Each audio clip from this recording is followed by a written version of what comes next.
I'm AJ. I'm the founder and CEO of Marketcircle. We make Daylite.app. I'm going to be next. What do you think your objective was at this time? Was it get money? Was it get experience?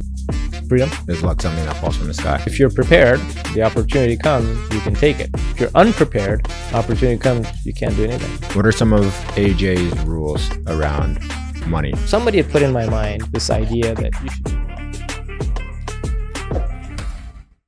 So welcome back to another episode of 100 Ways to Make 100K. On this episode, I can't wait to introduce you to Alykhan Jetha. You know, we'll call him AJ for short. I mean, that's what he goes by. He's fancy. He's got nicknames. But in this episode, we're going to dive into how he built this company called Marketcircle. It's a software company. And I don't know if they're like actually partnered with Apple, but they've got some exclusive access to doing some cool things. They've made one of the most unique CRMs for the iOS platform. And on this episode, we're going to dive into how they built that, how they built all the connections, all the twists, turns, and adventures that he went on along the way. And I can't wait for you to meet him.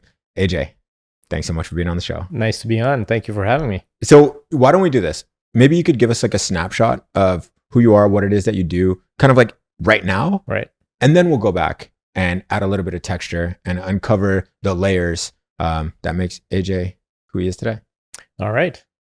So I started Marketcircle a long time ago, but right now our application, Daylite.app, is 100% of our business. Okay. And so this is an application that we built because really I believe in small business and I wanted to help people that started small businesses to actually be successful because I believe that small business is actually the future in terms of the economy and so forth. Every big business started as a small business. Yeah. And so that's why I built the product. And that's why the product is the way it is. It's to help that, you know, enterprising, ambitious individual grow from a side gig all the way to a 100% company. Beautiful. Okay. So now you got kind of like a glimpse of who he is. But yeah, you ready to dive into the story? Let's go. All right. So you're not from here. No. You were born elsewhere. Yes. But right now we're just outside of Toronto. I would define this as the boonies, but yes. You know, we're not going to... you know, it's a nice little neighborhood. Yeah, we're in a mystery location right now. Don't look us up. But AJ, thanks so much for welcoming us. And so who is AJ? What are some of the things that we need to know about you to understand a little bit more about your story? So I was born in the Congo, in the heart of darkness. And that was a long time ago, but we got expelled from the country in 1974. And so I came here to Canada as a refugee. And unfortunately, when we got here, my dad passed away. So it was me, my two sisters, and my mother, and we had to kind of figure things out in a new country without my father. Yeah. So it was an interesting road. No, I could only imagine, right? 1974. It's not like you could look things up on the internet. What was your mom doing at the time for work? So when we got here, luckily, both our community, there was some support, and some people that had gotten here before us helped us out. Wow. And my mom actually started working at Laura Secord packing boxes of chocolates. Wow. And so that was, she prior in the Congo, she helped my dad run a store and, you know, was a homemaker. And then over here, now she had to be the breadwinner. Yeah. That was very different. And also my eldest sister had to quit school and work so that my middle sister and I could, you know, that we had enough food on the table, so to speak, when we got here. Wow. So it sounds like your dad was kind of like the leader of the household. He was at the time, yes. And that those changes made everybody pivot, right? That's my condolences again. But what do you remember of him, and maybe what place in your mind did he hold? Because you were young when it happened, right? But that impact still lasts a lifetime. I don't remember much of him, to be honest. What I do know of him is the stories that other people would tell me about him. And so obviously my mom and my sisters would tell me, but other people outside, when they would meet from the community, that they knew him from back home, they would tell me stories, and I'd be like, wow, like, my dad was a good guy. Yeah. He was a good guy. He was a stand-up citizen. And so that's how I learned about my dad. And I actually have not met one person. I don't think anybody would tell me anything negative, but everything I've heard about him is pretty amazing. Yeah. Now you're young at the time, and all of a sudden you watch what life once was all of a sudden start to shift. Yeah. So your sister has to quit school. Your mom has to all of a sudden pick up a job. You're in this brand new country. You're still you're the youngest, right? I'm the youngest. Yes. Okay. Yeah. So now you're the baby of the household, trying to understand like what life is and how do things kind of unfold at that after that. Sorry. Well, I didn't know any different, right? So I was very, very young, and we just rolled with it. Yeah. Both my mom and my eldest sister had to really hustle so that we have some food on the table. Yeah. Now, as you started getting older, when did that hustle start showing up in you? I mean, assuming that you hustle, you might just be hanging out here drinking coffee, right? But so what ended up happening is the Congo realized that expelling us was not a great idea, and so they let us back in. Okay. And my mother decided that she can maybe work things out over there better than over here because she knows the lay of the land over there. So her and I went back. My two sisters stayed back here, and her and I went back, and she opened up a shop and tried to sell some goods and all this kind of stuff. I ended up coming back in 1982 to live with my middle sister because my eldest sister got married. And so I was in the Congo. Actually, this time I was in the capital city in Kinshasa that's where I grew up and had a lot of good experiences, interesting experiences, and came back. And I came back, I was like 12 or 13 years old. Wow. And you smiled when you said interesting experiences. Yeah. Why? What are you thinking of? You're thinking of something? Well, transport us there. I want to see. It was interesting because when we got there, we of course had nothing. And so, a family hosted us for many, many months until my mom could open up a shop and make some money. And then we moved into our own place. And this place was pretty unique. There was electricity maybe 2 or 3 hours a day. There was no hot water. So, and there were cockroaches, and the cockroaches were the size of my hand. They would literally fly from one side of the room to the other side of the room. It was interesting. And so, when you take a bath, it was you have a metal bucket, you put some water in it, and then you have this side kind of heater that to warm it up a little bit.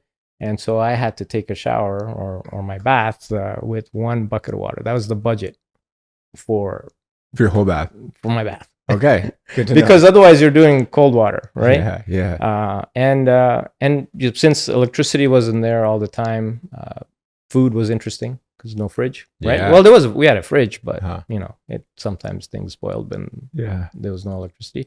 So we lived that way for a while.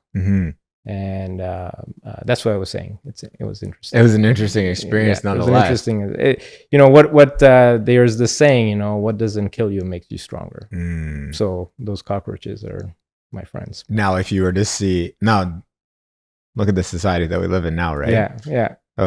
We often hear people complaining about certain circumstances. When you hear that, what do you hear? I try and ignore it. Yeah, fair enough. Yeah, because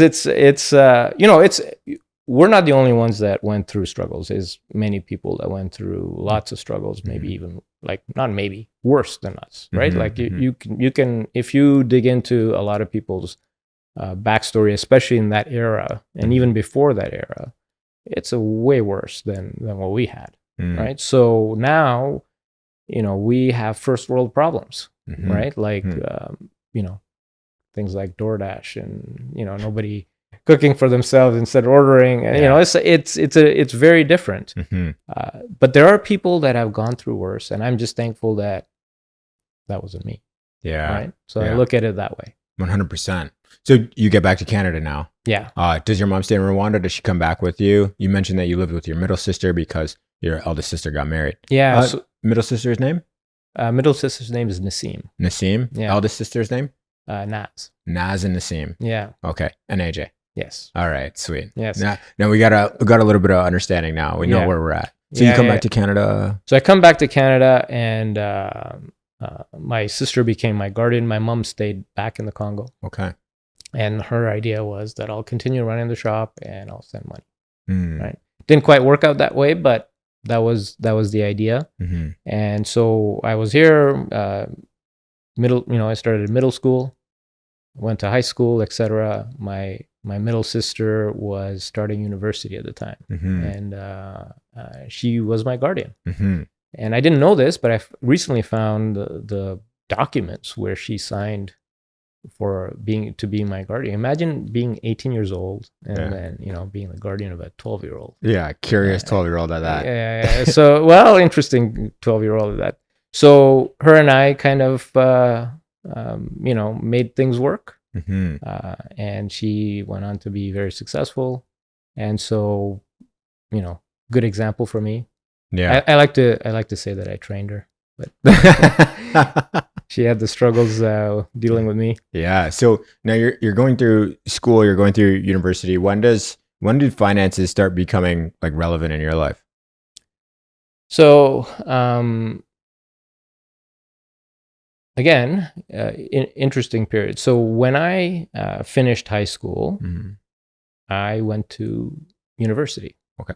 And university didn't work out for me because I'm a kind of hands-on type of person. I need to do, right? Just sitting and listening to lectures and so forth is just not my thing. So I didn't do well at university. In fact, I failed, right? And after a year of university, I decided that I needed to do something more hands-on. So I went to Seneca. Seneca had a co-op program. The program that I was in was a technology program, but hardware related, not software. Mm-hmm. And we built boards and things like that. So it was great. I actually did really well. I graduated with honors. Unbelievable for somebody like me. And the interesting thing was the co-op. Okay. So co-op was really interesting for me because it taught me what I didn't like. And this is what I tell all the kids if they ask me is like, if you can get into a co-op program at whatever university or school you're at, if you can, depending on which track you want to go in life, you should. And the reason is at a very minimum, you'll learn what you don't like and what's not you. And the sooner you can learn that, the better. And what did you realize that you didn't like? So I worked at IBM. Okay. And I worked at some bigger companies, and I realized, these big companies are just not AJ. They're not for me. Okay. Right. And what about them didn't sit well with you? So it was very, you can only do this. You're in the box, and you got to work within the box because really it's part of a bigger machinery. I can understand that, but that I didn't want to be in a box. That was just not. I felt like I was wasting my potential. So in contrast, I didn't really know this until one of my later co-ops where I worked for a small company, which it was just like 20, 25 of us kind of thing. It was a small company. And there I got to do everything. Okay. Right. In fact, if there was a challenge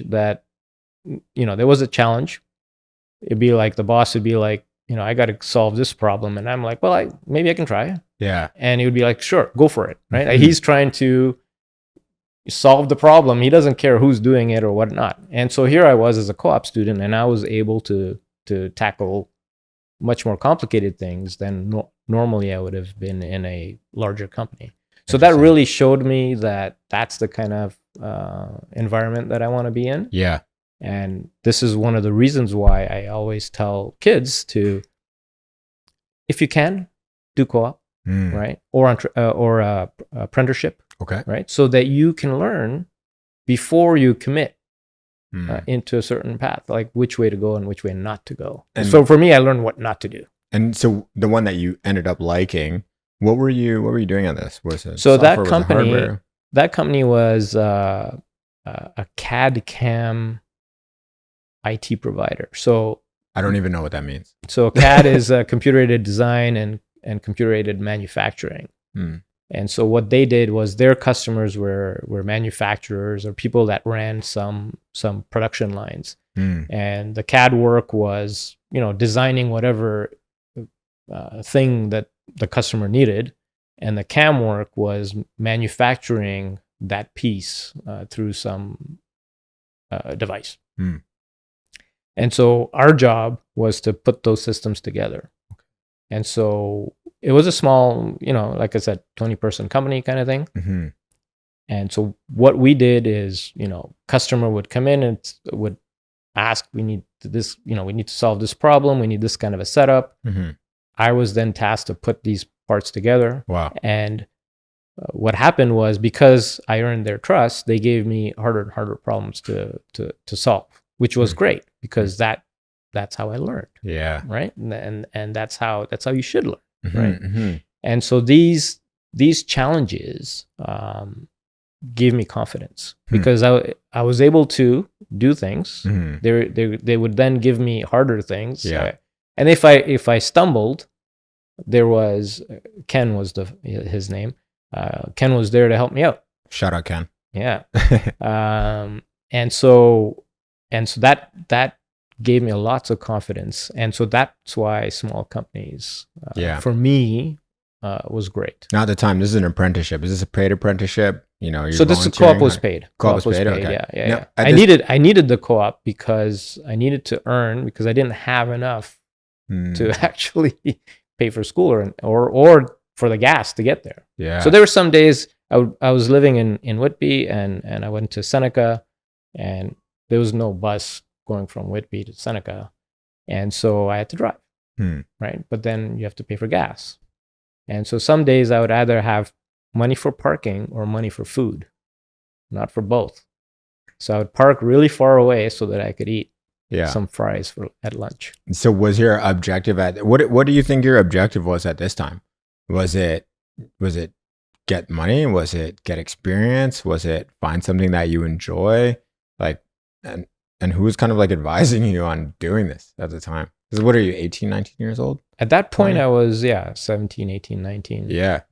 So early, I guess 19. I was probably 19 at the time. Again, my sister, people in the community kind of thing, advised me. I didn't have any one person that I could lean on per se, other than my sister and some of her friends and some people in the community. Yeah. Now, did you end up staying like close with Ken after? Like, how long was that co-op, and then what happened after? So so actually, interestingly, that co-op was 4 months. That was the typical co-op term.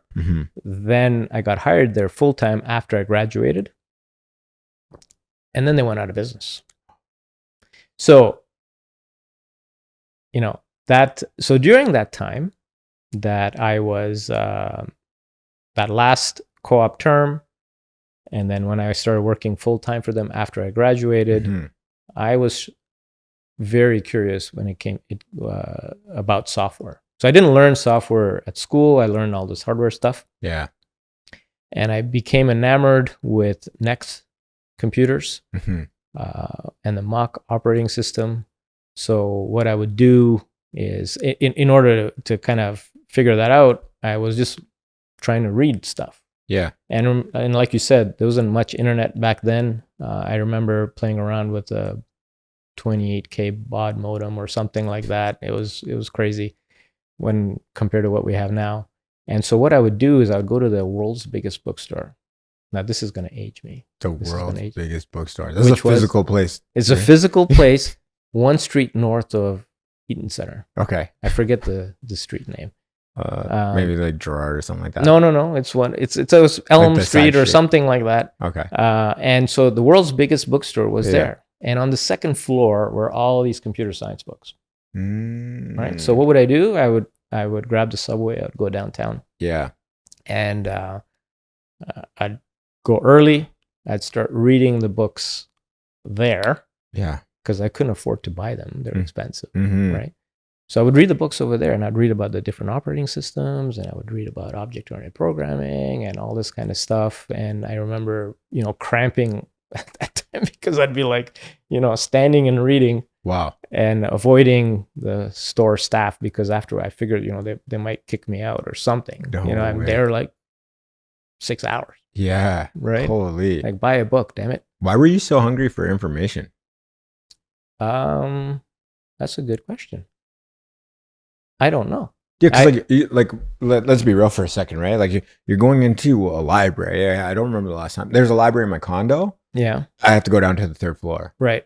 I'm not leaving my house, going across town. Like you're talking about living in Whitby, going downtown to the world's biggest bookstore, all for information. Yes. Nowadays, people have it in their pocket and still won't read it. Right.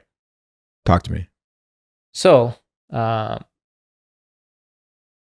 you can't be good or get good without that information.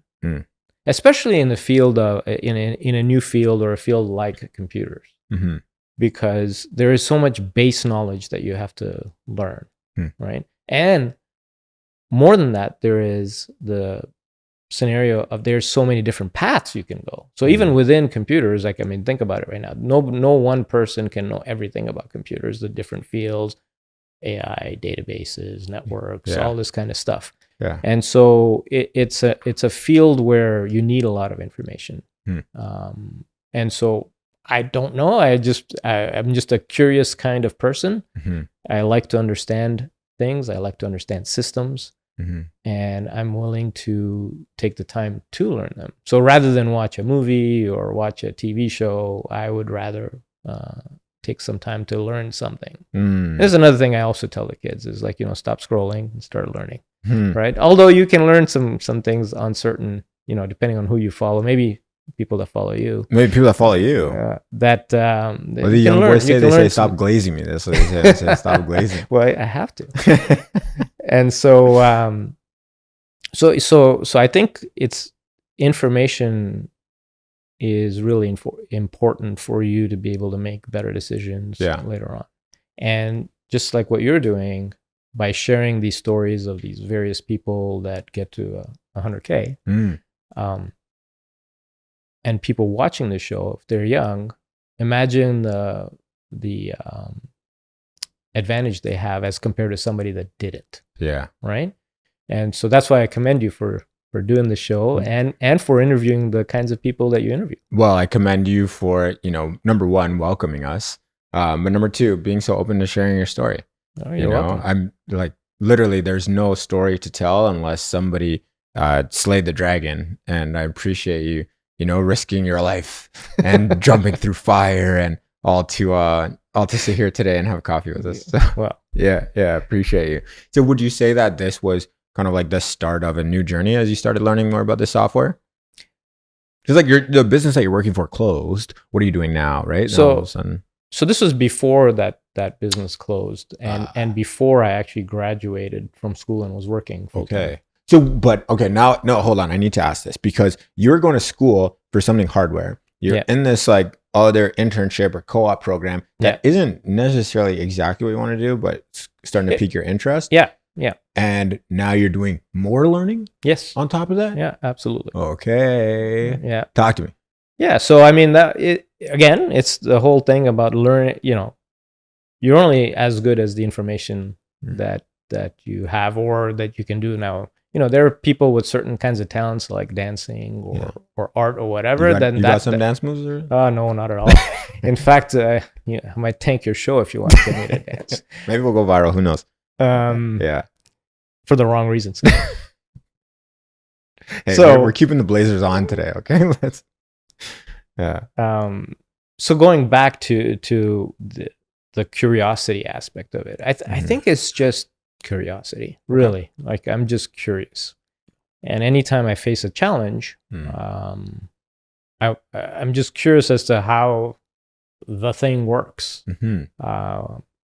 whether it's a system or the body or whatever. I'm like, how does A get into B? Like what's in between? So you're that curious and you still don't eat veggies. And I still don't eat. Well, I do eat veggies. I just don't like them and I avoid them. So Ken's company goes out of business. You've been studying software. You're probably getting close to graduation time. So now I had graduated, and so remember I told you I was learning about software. Yep. And I was learning about Next computers, and I was also learning about operating systems. And the Next computer happened to have the MACHE operating system underneath, which also had piqued my interest. So I thought, this is great. So then I started looking for companies in Toronto that use these computers. Now, where are you looking at this time? Because like naturally, I'm like, okay, Google. Right. So there was no Google at the time, and it was mostly magazines. Okay. Right. So in magazines, the magazine was actually called Next World. Right. So in that magazine, there was some internet stuff. There were BBSs and there was some. It wasn't there was zero. And so through that, I don't have a clue what BBS is, by the way. I'm like RIMS. BBS. Oh my God. So that was bulletin boards kind of thing. You would connect with a modem. And you would get onto these BBSs, which was, think of Reddit, but way before Reddit. Yeah. And you would subscribe to, I guess these channels. I guess that's what they would be called now. I don't even remember these terms. And then there'd be conversations happening there. Okay. All right. Got it. And so that's how I kind of got into that community of people. And through that community of people. Even mailing lists, there were some mailing lists, right? And so at this time, a mailing list, like they're sending you real mail, right? Yeah. No. This is email. This is email. Okay, this is email. I didn't know how far back into the past we were going. Yeah, I don't mean to date you. Not that old. I don't mean to date you like that, Unk. And so email, I would get these, and there's some threads and conversations and so forth. Like they're mailing lists, really. Okay. And through that, I actually learned that there was these companies in Toronto that use these systems. So I would call them up. All right, cold call me. Hey, hello. Yeah, this is Javon from the BBS mailing list. Yeah. No, I that's what I did, and I find out did they have any openings. And I would go and I would apply. Yeah. And since I didn't have a computer science degree, and I got rejected. I got rejected like a gazillion times. Really? Yeah. All because you didn't have a paper. I didn't have a paper. Okay. I also didn't have real software experience at this point. Remember, I was just reading about it. So I was like, junior position, something, and there was like 4 or 5 companies in Toronto that were using these systems. Okay. And I would do my rounds, right? I'd try, there's a job opening. I'd go and apply. Reject. No luck. Another job opening, apply, reject, right? So I remember this one company, which I ended up working at, they rejected me like 12 times. Okay. 12 times. 12 times. Right? And so what happened is they would do some shows, right? They, like a trade show. Remember, back in the day, there would be trade shows, right? There's still trade shows. Yeah, there's still conferences, right? Well, back then, that was the only way you could kind of share with people your technology. Okay. Right? So I would go and attend these things. And of course, at the trade show, the engineers are not necessarily there. It's more the salespeople and the marketing people, right? So I'd be, trying to schmooze my way into their hearts. And I would go visit those whatever companies that were, whatever trade show. There's usually only one company at one trade show that did, some Next related things. And so I would just go there, try and make some friends, and see if I could, weasel my way in there. Wow. So what ended up happening? So what ended up happening was, remember that company that I 12 times? No, the company that I was working at, the CAD/CAM company, right? Yes. So they went out of business. Okay. So now I'm on EI. I'm on, an unemployment insurance. So I have 6 months of a little bit of money coming in from EI. So what I do is after all these rejections, I go back to those companies and I say, I'll work for free. You don't have to pay me anything. 50% of the time, I'll do whatever you need me to do. whether it's clean the floors, run some errands, whatever it is that you need me to do. And then you just give me equal time on one of these next computers. Because I couldn't buy one. They were 10 grand at the time. I didn't have money to buy one. Wow. And so one company agreed to that deal. So they were in Etobicoke, and remember I lived in Whitby, so I'd go there. And for those of you that don't know the GTA, Whitby to Etobicoke is about 45 minutes if there's no traffic, 2 hours if there is traffic. Yeah. And there's always traffic. There's always traffic. There's always traffic. Okay. So I went there and I started doing that. I would do, I'd be sweeping, I'd be running errands, I'd be delivering stuff, and then they would give me equal time on a computer. Wow. Right. And so it worked out for them because they were starting up. And so that got me in. And then after a while, they saw that I was all right. I was doing, so they said, forget that other stuff. Just code. Okay. Right. And so that's how and then again, mailing lists and those BBSs is, I hooked up with some people that were proficient programmers in this environment. And so they helped me along. I would ask questions and, there's always good souls around to help you. And so, there's a fellow, Paul Marcos, that helped me out a lot. Shout out, Paul. Shout out to Paul. And so that's how I learned. Wow. That's how I learned. It's crazy to think about the resourcefulness. And I was talking to a couple of camera people the other day, and one of them was like, man, I really want this camera. And I told him a story about how I got one of mine. I traded videos on the new camera for the new camera. Okay. So I was like, look, you really want your videos to be better? Buy me this camera and I'll make you this many videos for it. Right. And just like that is still one of the cameras that we're shooting with today. Oh, wow. And resourcefulness. No, and that's what I got to commend you for, because it's not like you have money. You're like, okay, I'll trade you this much, not even for money, not even for just the opportunity to practice. Right. And I was reading something the other day, and it said, remarkable people, when they don't have the resources, they use their resourcefulness.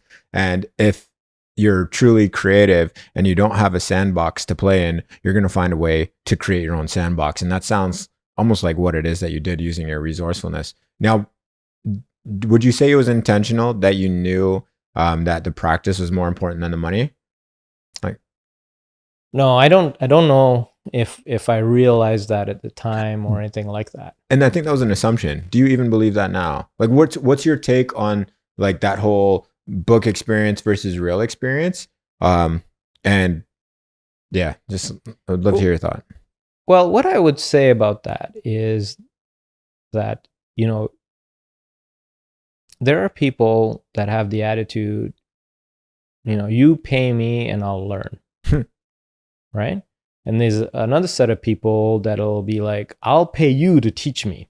And so I'm in the latter camp, right? Where if I want to learn, like, first of all, I believe I should learn something in order to get ahead. And secondly, I'm willing to pay the price to learn, whether it is, paying some, now that I have some resources, paying somebody to teach me, or back then trading something so that I can, get ahead.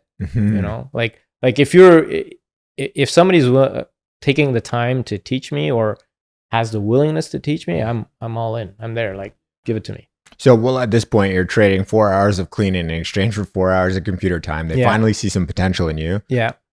That doesn't sound like you made $100 grand in a year. No. This is still a long time before that. This is a long time before. Yeah, it's a long time before. So now that company went out of business. The next one. Yeah. Maybe you're the problem. That's what it could be. It could be. It might be you, AJ. Just thought I'd let you know. This guy wants to keep sweeping the floors, man, and not doing any work. It's crazy.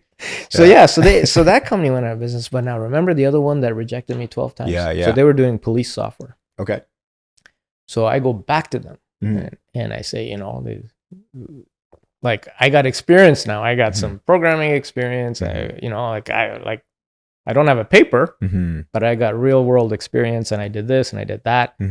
And the head of sales there felt really, I got into his heart because he said, look, let me figure something out for you. Okay. And I remember, this is a fellow by the name of Clem. So shout out to Clem.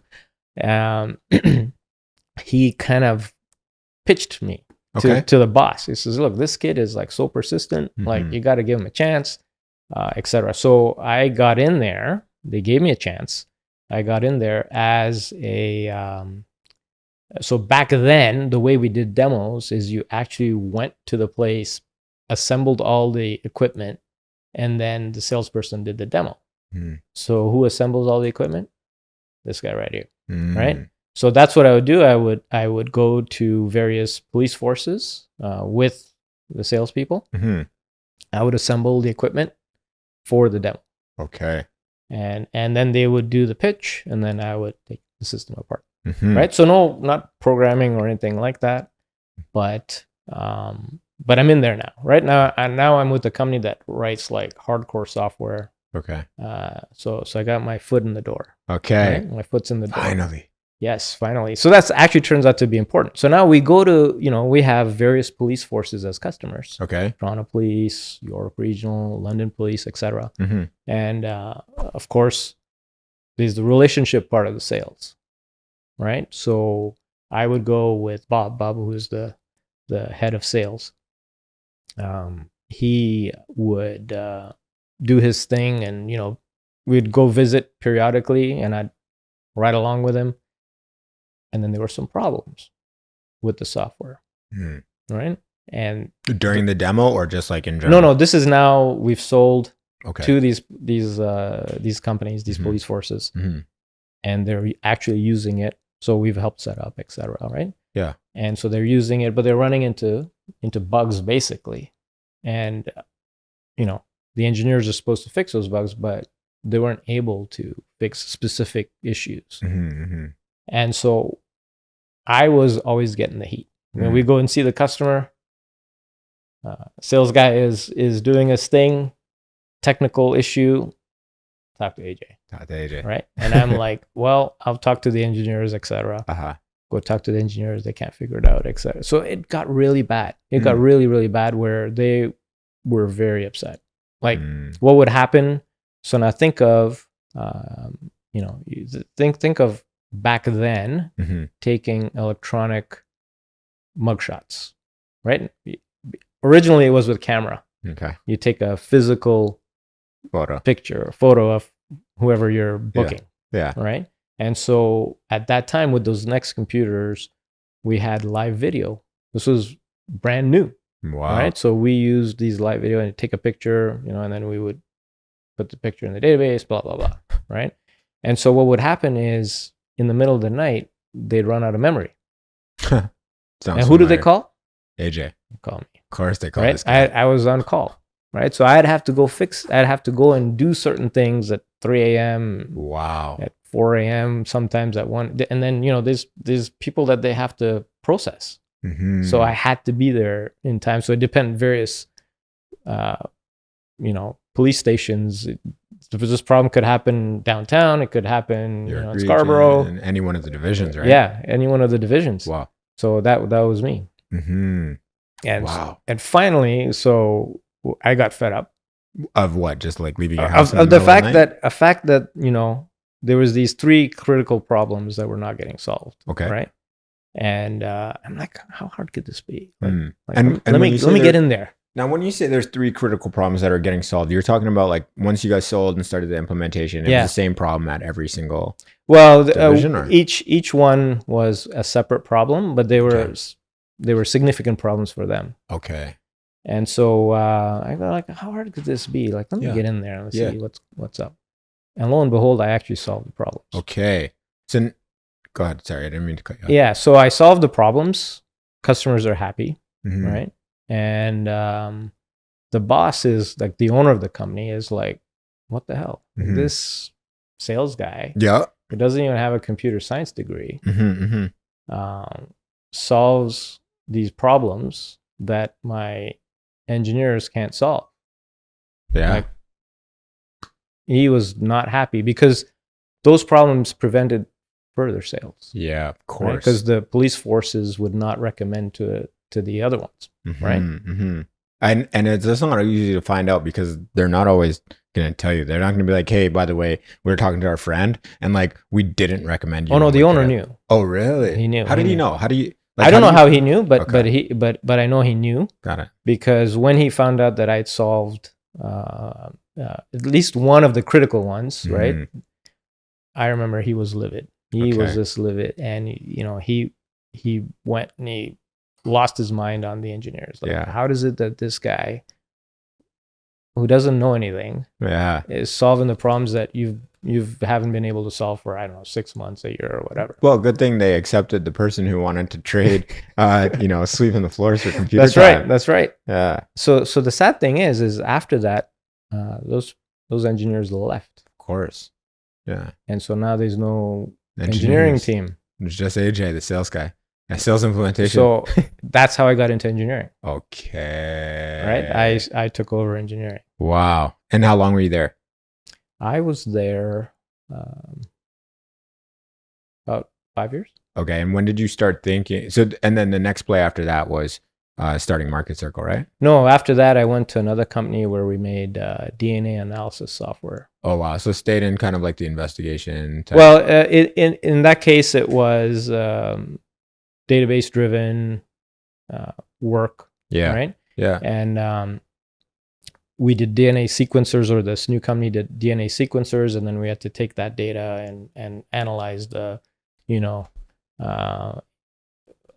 all the genetic codes. Oh, wow. Right? And so I didn't do any of that. That wasn't my job because that's way more complicated than anything I could do. Yeah. And so they were doing some fancy algorithms to figure out, based on the data coming in from the sensors, what does that mean? And then there was on the clinical people looking at the data, making diagnoses, cancer diagnoses and stuff like that. So I was just kind of in the middle, providing a little bit of, so that I was there for a little while, for maybe 3 years or so. Then I started consulting because I got walked out of that place, which is also another interesting story. Talk to me. Well, we got a couple minutes, man. We got a couple minutes. Yeah, we're here. I don't think we do, but like whatever. It's your show. It's your world. You could tell the fans whatever they want to hear. Well, whatever you want to tell them. I want to hear. I'm locked in right now. So what happened was I was working on this piece of software where basically I was the only resource on this particular kind of software the clinicians used. And the competitors had like massive teams. I can't remember the competitor's name, but they were in Texas and they were like teams of 20 or 30. And I'm just one, right? So I go to our CEO and I tell him, like, look, I think we should get out of this space because I can't do it. Like it doesn't make sense. And so, he appreciated the candor. The people in the middle did not, because I kind of bypassed and went straight to the boss. And so, I got kind of walked out. Wow. Right. As the only engineer too, which is crazy. Well, on that particular, there were other engineers doing the other stuff. So, but I was just doing on this one piece, right? Interesting. And this one piece was the software that clinicians use to manage all the patients. That they had DNA analysis on. No. So you think you're doing this thing that's helping the company? Well, at the time, I was just telling the CEO that, like, we can't compete like this, right? Because either we put more resources or we get out of it. Yeah. And he really appreciated it because I know later on he approached me and told me that. But at the time, it was like a bit of a shocker. Wow. And the people in the middle didn't like that I did that. So you get walked out. How does that feel? Well, freedom. Wow. Okay. So, it's funny. I talked to a couple of people who have quit jobs, lost their jobs for whatever reason, right? And it's always like a mixed emotion. Like you really never know what it is. It's like, was that a relief? Was it regret? Like what were you feeling? It was scary. I had an apartment at this point, so I had to, I could actually afford food. And so, good. you know, I had become dependent on a certain level of income at this point. Yeah. Right. I have a car, you know, etc. Yeah. Now this time, were you making 100 grand a year? Not yet. Not yet. Okay. Not So yet. still going. So And- I'm still working. I'm Mhm. basically an engineer. Maybe I'm making 60K a year or 65K a year, like that, something like that. Well, not bad at the time, Fair enough. but not 100K. Yeah. Okay. All right. Anyways, after I was like, okay, well, there's really two ways I can look at it, right? I can be down on myself and whatever, I did the wrong thing. I shouldn't have said anything, right? But I felt that was the right thing business-wise. Yeah. So I didn't feel bad about the decision behind me saying that. Nor do I really regret the decision for telling the boss. But it happened. So then what am I going to do? Am I going to cry about it, or am I going to do something about it? So I took the opportunity to actually start doing consulting work. Now, did you know you always kind of wanted to do your own independent thing, or was this just after being one place to another, just getting frustrated? What was the sentiment and the driver behind, starting this new chapter of going out on your own? Well, I felt that it would be important for me to have a business at some point. Why? Mostly because I thought I would like it. Okay. But also examples from the parents, like back home. If you think about back home in Africa, we had shops, we sold products, and we made some money. So we were part of that merchant class kind of thing. And so I was always exposed to small business. I didn't know until later that I really liked small business and that I'm a champion for small business. But that was like, okay, well, now it's time for me to have my own company or do my own thing. So I was doing individual consulting at the time. Do you remember your first client? The first client that I got was actually GE. How'd you get? Your first client is like one of the largest companies. How? Right. Because the skill that I had developed at Visible Genetics, which was the previous company, was a skill set they needed. Okay. And so it just basically luck. And what would you say that skill was at the time? So it was programming on those Next computers. Okay, got it. And at that time, they were using a thing called WebObjects, which was also built from that same base. So I had the expertise that was needed at the time, and I was one of the few in Toronto. There weren't that many. Yeah. And so I got lucky. Okay. Which I have a definition for luck. Talk to us. What is your definition of luck? I would define luck as like preparation. It's the intersection of preparation and timing, at least to me. Right. So I have a slightly variation on that. All right. Slight variation, which is luck is when preparation meets opportunity. Okay. Right. And so do you create your own luck, or is luck something that falls from the sky? I think you end up amplifying the thing that falls from the sky, because if you're prepared, the opportunity comes, you can take it. Yeah. Right. If you're unprepared, opportunity comes, you can't do anything. Right. So this is, again, going back to that curiosity and always wanting to learn. Right. Especially if you know the kind of general area that you want to be at. So then opportunity comes. Yeah. You're prepared. You're ready to swing. Somebody will think you're lucky. Wow. You prepared. And this adds a lot of context to who I'm actually sitting with right now. So I appreciate you taking the time to add that level of depth in your background, because I think especially one thing that we don't get to see, especially when you look on like a LinkedIn profile or you read just like a random article that someone interviewed you and asked you like some standard questions. It's like we don't really get the full texture, and we don't really get the opportunity to actually get to know you and why you're building what you're building. Right. Because I think some of the things that you've already mentioned, like the passion for small business, you mentioned it a bunch of times, like that's who Daylite's aiming to serve. Yep. And I think without that background, it would have just been like, okay, yeah, sure, you like small business, but now like I understand why. Right. Got it. Got it. So I appreciate you taking the time to add that level of color and that level of depth. So now you're serving GE, you're a bajillionaire. No, I'm not. So I was just doing consulting work, hourly consulting work there for a little while. Yeah. And that's when the original idea for Marketcircle came to be. So I was watching a TV show. Okay. One So of I the should rare watch. times. So I should watch more TV. No, I shouldn't. But the rare time I was watching a TV, I was just relaxing a little bit, and there was this show, and it was about eBay Okay. at the time. There was a show about eBay. Well, it wasn't. It was a financial show of some kind, and they were highlighting eBay. Okay. And I'm like, man, business isn't about auctions. Business is about negotiation. Okay. Like, when I would, at the shop, for example, back home, people would barter or no, not barter, but they would do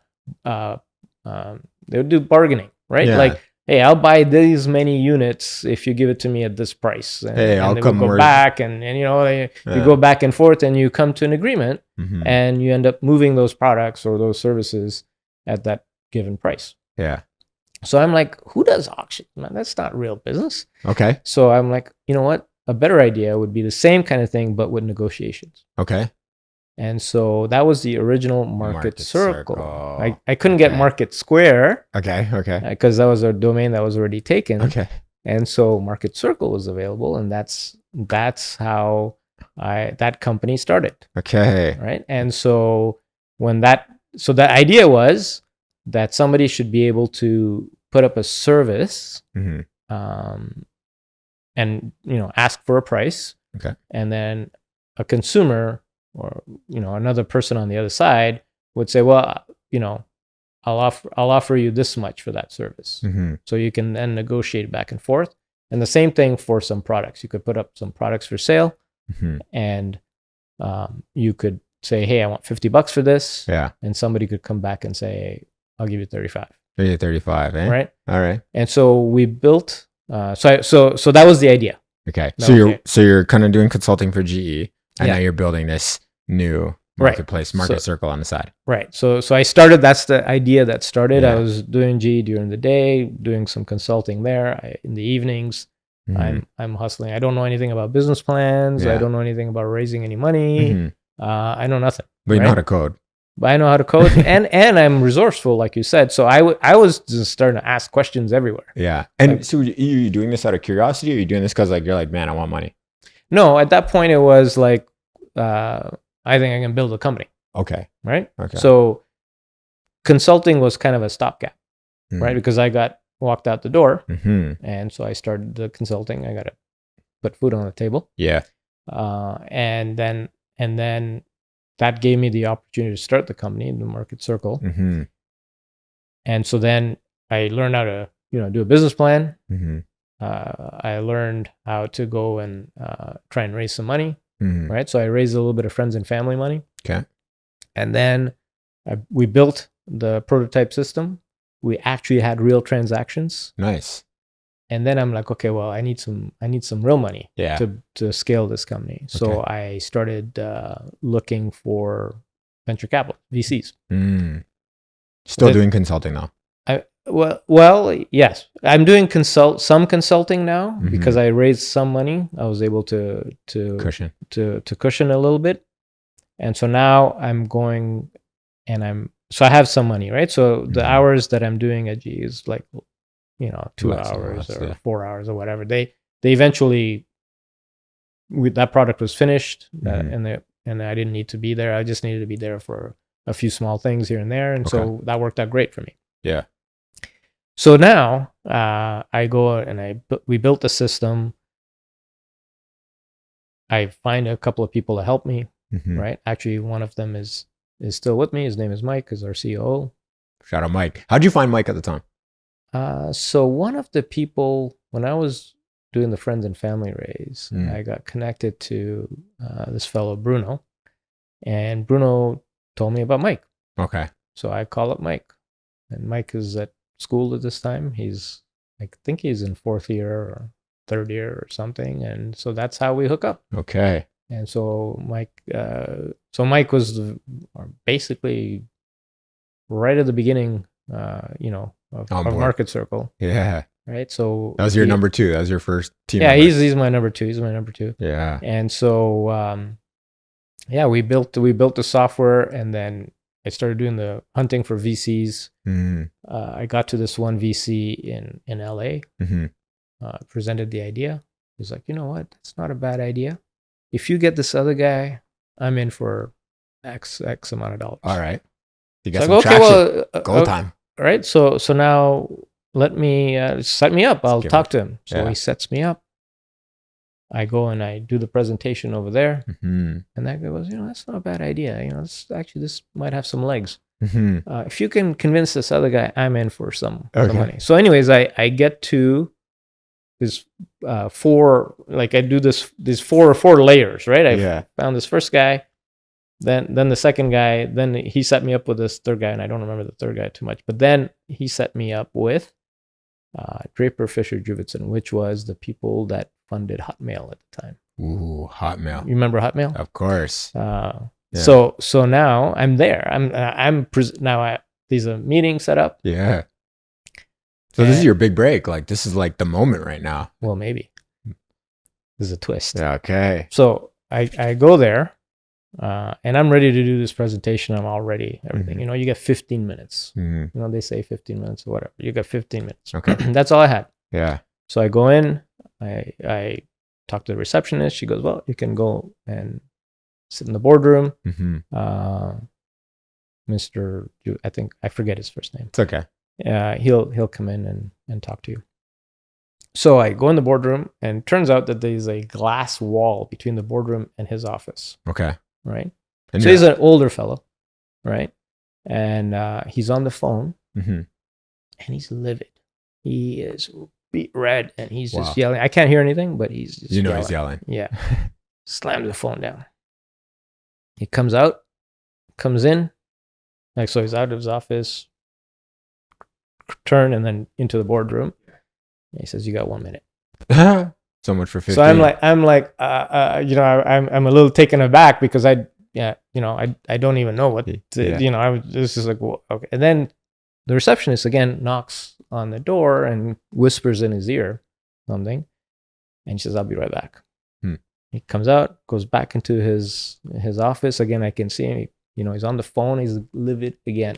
Oh, wow. Like he is beat red. Yeah. Right. He slams the phone again down. He comes back out. He says, you're out. You're out. I didn't even present. No way. So now that was May 2000. Okay. What happened May 2000? You won't know. This is before your time. Don't do that to me, man. Don't do that. It was when the internet bubble burst. Okay. The .com bubble burst. Okay. Right?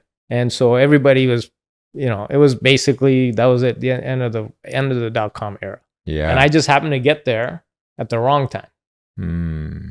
So that was the end of the road for that game. Now, a lot of people talk about this bubble bursting. Yeah. Right. What does that feel like? Because there's a lot of people listening that hear a lot about boom and bust and bubble and burst. Right. And it's like, what actually happens in that moment? What does it feel like? What do you see that's changing around you? What types of things were before, and then when the bubble bursts, what types of things happen after? So when these kinds of bubble bursts, and it's happened a few times since, is when the money that drives the creation of these various companies dries up. Meaning that whoever's putting the money in is like, I don't want to take any risk right now, and they just hold back on any investment, right? So anybody that had some funding already usually gets it clawed back. Okay. Secondly, because everybody else is clawing back, if they're not able to sell. I'm not investing. If you're not investing, and also people are not buying. Okay. Because it's a period of uncertainty, and when period of uncertainty, you're not buying. You're just hoarding. Hesitating. You're hoarding money because you don't know what's going to happen, right? So now, even if you do have a service, people aren't buying. Okay. Right. So it's both sides, and so that's what happened. So I came back, and it was like, okay, well. And where is coming back? You came back where? Toronto. From LA to Toronto. Yeah. Okay. So I was so that was actually San Francisco. So I went to LA. I did a few meetings there. I came back to Toronto. Then they set me up with the big guy. Yeah. And now you're the big guy. Okay. Well, I don't know about that. Yeah. I don't know about that. Okay. And so I went back to San Francisco. Then I went to do this meeting. I came back from there, and it was like, we're done. We're cooked. Wow. Right? So we had a choice. You're talking to CEO number 2, Brad. Is that his name? What was his name again? No, Mike. Mike is Mike. But there was there was a few other people that. Okay. That so at the time, you got a couple team members. Yeah, at this time it was 4 of us. And this is just off VC money working on a product. This is friends and family money, Friends and family working out of my house. Okay. Right. So we converted our house into an office. Yeah. It was a 3-floor townhome that was very narrow, and there was no Wi-Fi at that point, right? So there was all these blue Ethernet wires going from one floor to the other floor, so we could actually have a network. And so we had, some computers on the second floor to that's where the programming work done. Yeah. And on the main floor was basically my office, where I would do all these calls and I would, write up business plans that I had no idea what I was doing. Yeah. And so that's what happened. And then is even Ethernet wire going into my bedroom on the 3rd floor, right? And where's your wife at this time? So my wife is, is very supportive. Shout out KJ. Yeah. She's very, very supportive. In fact, when I would be coding late at night, what she would do is she would, sleep next. She would, bring a blanket and a pillow. Wow. And she would sleep. What an angel, eh? Yeah, my gosh. And you saw her, right? You met her. So, yeah. So that, sometimes I'd be working till 4 or 5 in the morning. Wow. Right? Like coding. And then during the day, I'm either at GE or I'm doing some hustling to.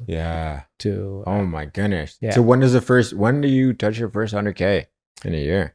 So that doesn't happen until we start the second round of consulting. So now remember, I told you that we did the .com idea. Yeah. Right. And that was like Marketcircle.com. This is where you can negotiate. You can put your price and then bid. Negotiate. Okay. That's right. And so when I came back, it was a question of, do we close the company? Okay. Or do we pay people and just close it? The people that put in the money, which is friends and family, including my sister, etc. Yeah. And then they lose their money. Mm-hmm. Or do we do something else, consulting, and maybe pay back people over time? Mm. So the ethical thing to do would be to pay people back. And so Mike convinced me that that's the right thing to do. Okay. And so I said, okay. So we did consulting for a while. Wow. And what we did was, some people had contacted me when I was doing the .com thing, because remember I was doing the GE thing, right? Yeah. They contacted me and said, we're looking for somebody that can help us solve these problems, etc. So I was like, well, there's this other guy. I'm focused on this right now, right? Mm-hmm. And luckily, those people still had this contract that they needed to fulfill. Okay. So I went back to those people and said, hey, I'm available now. And they're like, great, because we don't like the other people you recommended to us. And so I ended up doing a deal with them, and we ended up building software for that company, who then sold it to another company. I didn't realize this. I thought they were the customer, but they had another customer. Got it. So that ended up being what you used to dig out of the friends and family hole. Correct. So now there's another twist here. Okay. I love a plot twist. Yeah. So we're doing this software. We're working hard. Yeah. Right. And it's working and so forth. And, we're getting paid. Mm-hmm. Right. It's a consulting job. It's just software development. Right. Yeah. And 9/11 happens. Damn. Right? So 9/11 happens, and our customer's customer was in the building. Wow. Obliterated. So that was supposed to be your friends and family money. That was money that we, a portion of it we would be paying people back, right? Mm-hmm. But really it's our money, right? Like living money, right? Yeah. Right? What happened? And so now that customer couldn't pay us. Okay. So we ended up losing a ton of money there because their customer disappeared. So now you're trying to pay back friends and family. You're trying to keep the lights on. Right. You're still trying to live. Your wife's sleeping on the ground beside you when you're up till 4 or 5 a.m. Yeah. You must have been feeling how do you keep a positive mental attitude at that time? Because listen, I get in traffic and I have a mental breakdown, right? Like, it's like, I need to pull over. Something's Right, wrong here. right. The world, we need to change something. This traffic can't be, right? And just like that, my whole day's ruined. Well, Right. not that bad, but I'm Hopefully not. exaggerating. Hopefully not. You know, but I could see something like that being really tough to go through. Right. Well, it was difficult. But I would say again, resourcefulness. Right. You have always two choices. Either you let the event bring you down. Okay. Or you take the event and do a little bit of kung fu on it and turn it into energy. Talk to me about how you converted that. So there's always a case of, I have something. What can I do with it? Versus this happened to me. And, life is shit and this and that. Right. Wah. And so I always look at, okay, what's the asset that I have? What is it that I can do? What is it that I can, hustle with? Yeah. Right. So that's always the attitude. And I attribute that to both, the challenges when I grew up, but also I was doing door-to-door sales for a while, when I was a kid. Oh, okay. Right? I was like, you're door-to-door selling consulting. What are you talking about? No, I mean, kind of when you're flipping through the magazine. You're doing, but that was after the door. So I was doing door-to-door vacuum sales. I'd be selling vacuums, right? So this is when I was 18. 17. Now I see why the house is so clean. Yeah. That's my shout wife. out KJ. That's right. That's my wife. Okay. And so that door-to-door, like, think about this, right? You go to every door, 99% of the people are, shut the door on you, right? Yeah. So you build a little bit of a thick skin. And that process, strengthens you, right? Again, what doesn't kill you makes you stronger. There you go. And so that's basically what I leveraged, right? So you always have these things. You get hit in the face, right? And you have two ways to react: the negative way and a positive way. And in the positive way, there's of course a multitude of different positive ways. And if you have your health and you have some energy, you can hustle your way out. And how did you hustle your way out of this? So that one, how did I hustle my way out of that one? Sometimes you put the you want to bury the memories. Yeah. Right. I don't mean to be bringing up. Yeah. I don't remember how I hustled out of that one. Yeah. So I think, no, I had to go get some other contracts. Okay. Right. Consulting type contracts. Yeah. So for you, back against the wall, let's say Marketcircle closes down. I guess your backup plan is like, okay, if all else fails, I'll go back into consulting. Correct. Okay. Correct. Good because I can, I can knock on the door. Yeah. And somebody will need something that I can provide, whether it's software or clean the floors. Okay, yeah. This cleaning the floors seems to be a recurring theme in your life. You shouldn't be afraid to do the dirty work. I love that. I love that. You shouldn't be afraid to do that. Powerful lesson right there. Yeah. If there is anything, do it. Like don't be what's the word for it? Too famous, too fancy. Too Hollywood. Hollywood. like don't be fussy. Just do it. Okay. So now you're digging yourself out of this hole. Yeah. Now it seems like you never are making it, right? It's like every time you get a couple steps forward, .com boom. You get a couple more steps forward, plane crash. Get a couple more steps forward. Yeah. So now we're hustling. We have a bunch of small contracts. Okay. Like not big contracts. Yeah. But again, I don't want to be doing consulting because consulting, the challenge I had with consulting, or the one thing I wanted to do was I'm trading hours for dollars. Yep. Right. And so that means I'm limited by the number of hours I can sell. Yeah. And that's something that I'm not great at. Right. Because I always wanted to find some way that somebody had put in my mind this idea that you should be able to make money while you're sleeping. Right.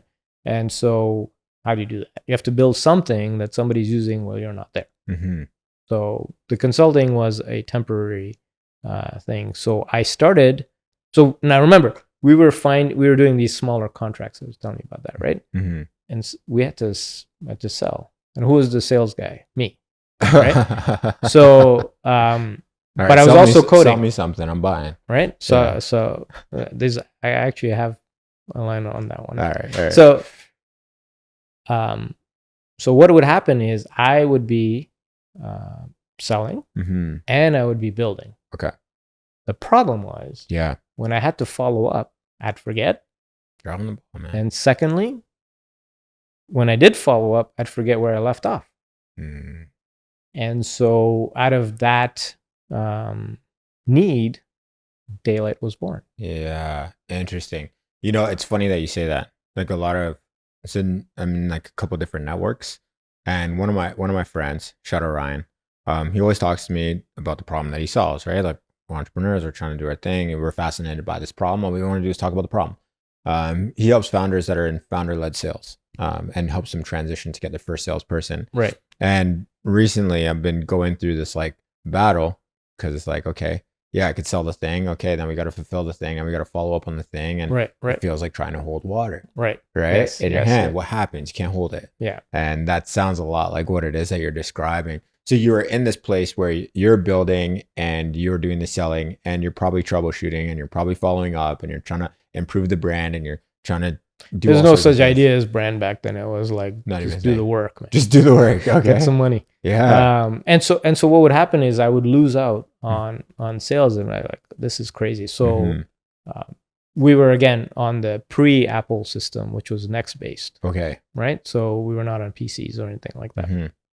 And so I needed something to help me keep track of these things. Yeah. Now, did you not feel that like only going down that route of Next and blocking off PC-based operating systems, didn't you feel like that pigeonholed you or kept your market smaller? Talk to me about, specialization versus going broad. That's a good question. So at the time, the gap between how PCs operated with early versions of Windows and what Next was like a major gulf, right? Like going back to Windows back then was a major step backwards. It was like, this is not enjoyable.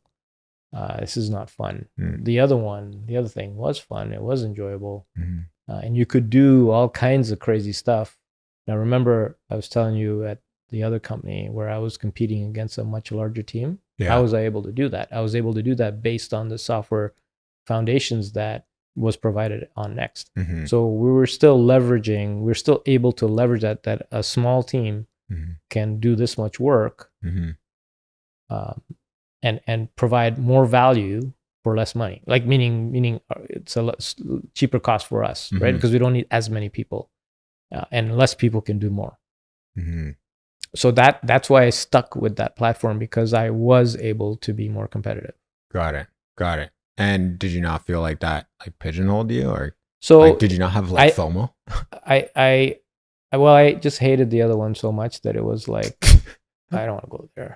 I'd rather sell cars than work on Windows. Yeah. Is it still the same? No, not anymore. It's much better now. Now things have evolved quite a bit over there. And so it's not so bad. So now you developed a tool to help your own system, and Daylite's born. Yeah, Daylite was born as a tool. And then the way we leveraged it wasn't a tool that we were thinking of selling. Yeah. It was just a tool we needed. And so I thought, I should show people what we're doing, because then that'll convince them that we can do their development. Okay. Right? And I can get more contracts. Right? So I now have like a demo. So Daylite was your demo. Like, we were talking about it. We weren't selling it, or it wasn't available, but we were just showcasing it that way on our website. And what were you trying to sell? You were trying to sell custom. Yeah, custom development. Custom development on the Next OS platform. Actually, on Mac OS. Okay. Right. So at this point, Steve Jobs returned to Apple. Okay. Right. At this point. Yeah. And what was next became Mac OS 10. And so we were still in that period where it was Rhapsody and Yellow Box, or whatever they called it back then. So that's the period we were in. Got it. And what we did was we were showcasing it. Mhm. Then the database engine that we used for the consulting work, Mm-hmm. they were showcasing at Macworld. And so they invite us and say, why don't you showcase what you guys are doing in our booth? Back to trade shows. Back to trade shows. All right. So we go back to San Francisco, and I'm given this opportunity, like To be the half sales, December- half technical guy again. December 20th, around December 20th. Why do you remember this day so vividly? I can't wait to I will hear. tell you exactly All right, why I gather remember around, this ladies day. and gentlemen. There's Right. about to be a banger.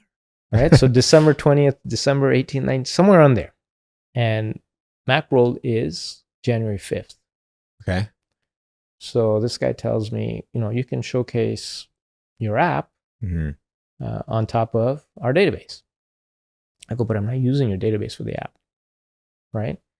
He goes, well, just fudge it, right? Just store it as a whole blob. Mhm. I can't do that. Mm-hmm. So between that date and really January 5th, the database persistence layer that we still use, Uh-huh. I wrote. Right? So I made it work legitimately properly on that Wow. database. Wow. And In then so 14 we days. in those many days, and so to this day there is actually in the code you'll see me and that date. No way. Yeah, December 21st, December 22nd, December Okay. 23rd, Wow. December 24th, What a moment. right? So that code is still in use today. And we go to Macworld, and somebody at Apple convinces me to sell it as a product, to sell Daylite as a product. Okay. And okay, yeah, great. Sell this thing. Yeah, Now exactly. That does so what happened is we're at the booth, Yeah. right? And this one guy, his name's Todd. Shout out Todd. Indeed. And so Todd then says, yeah, why don't we go for lunch? Okay. Right? I go, okay.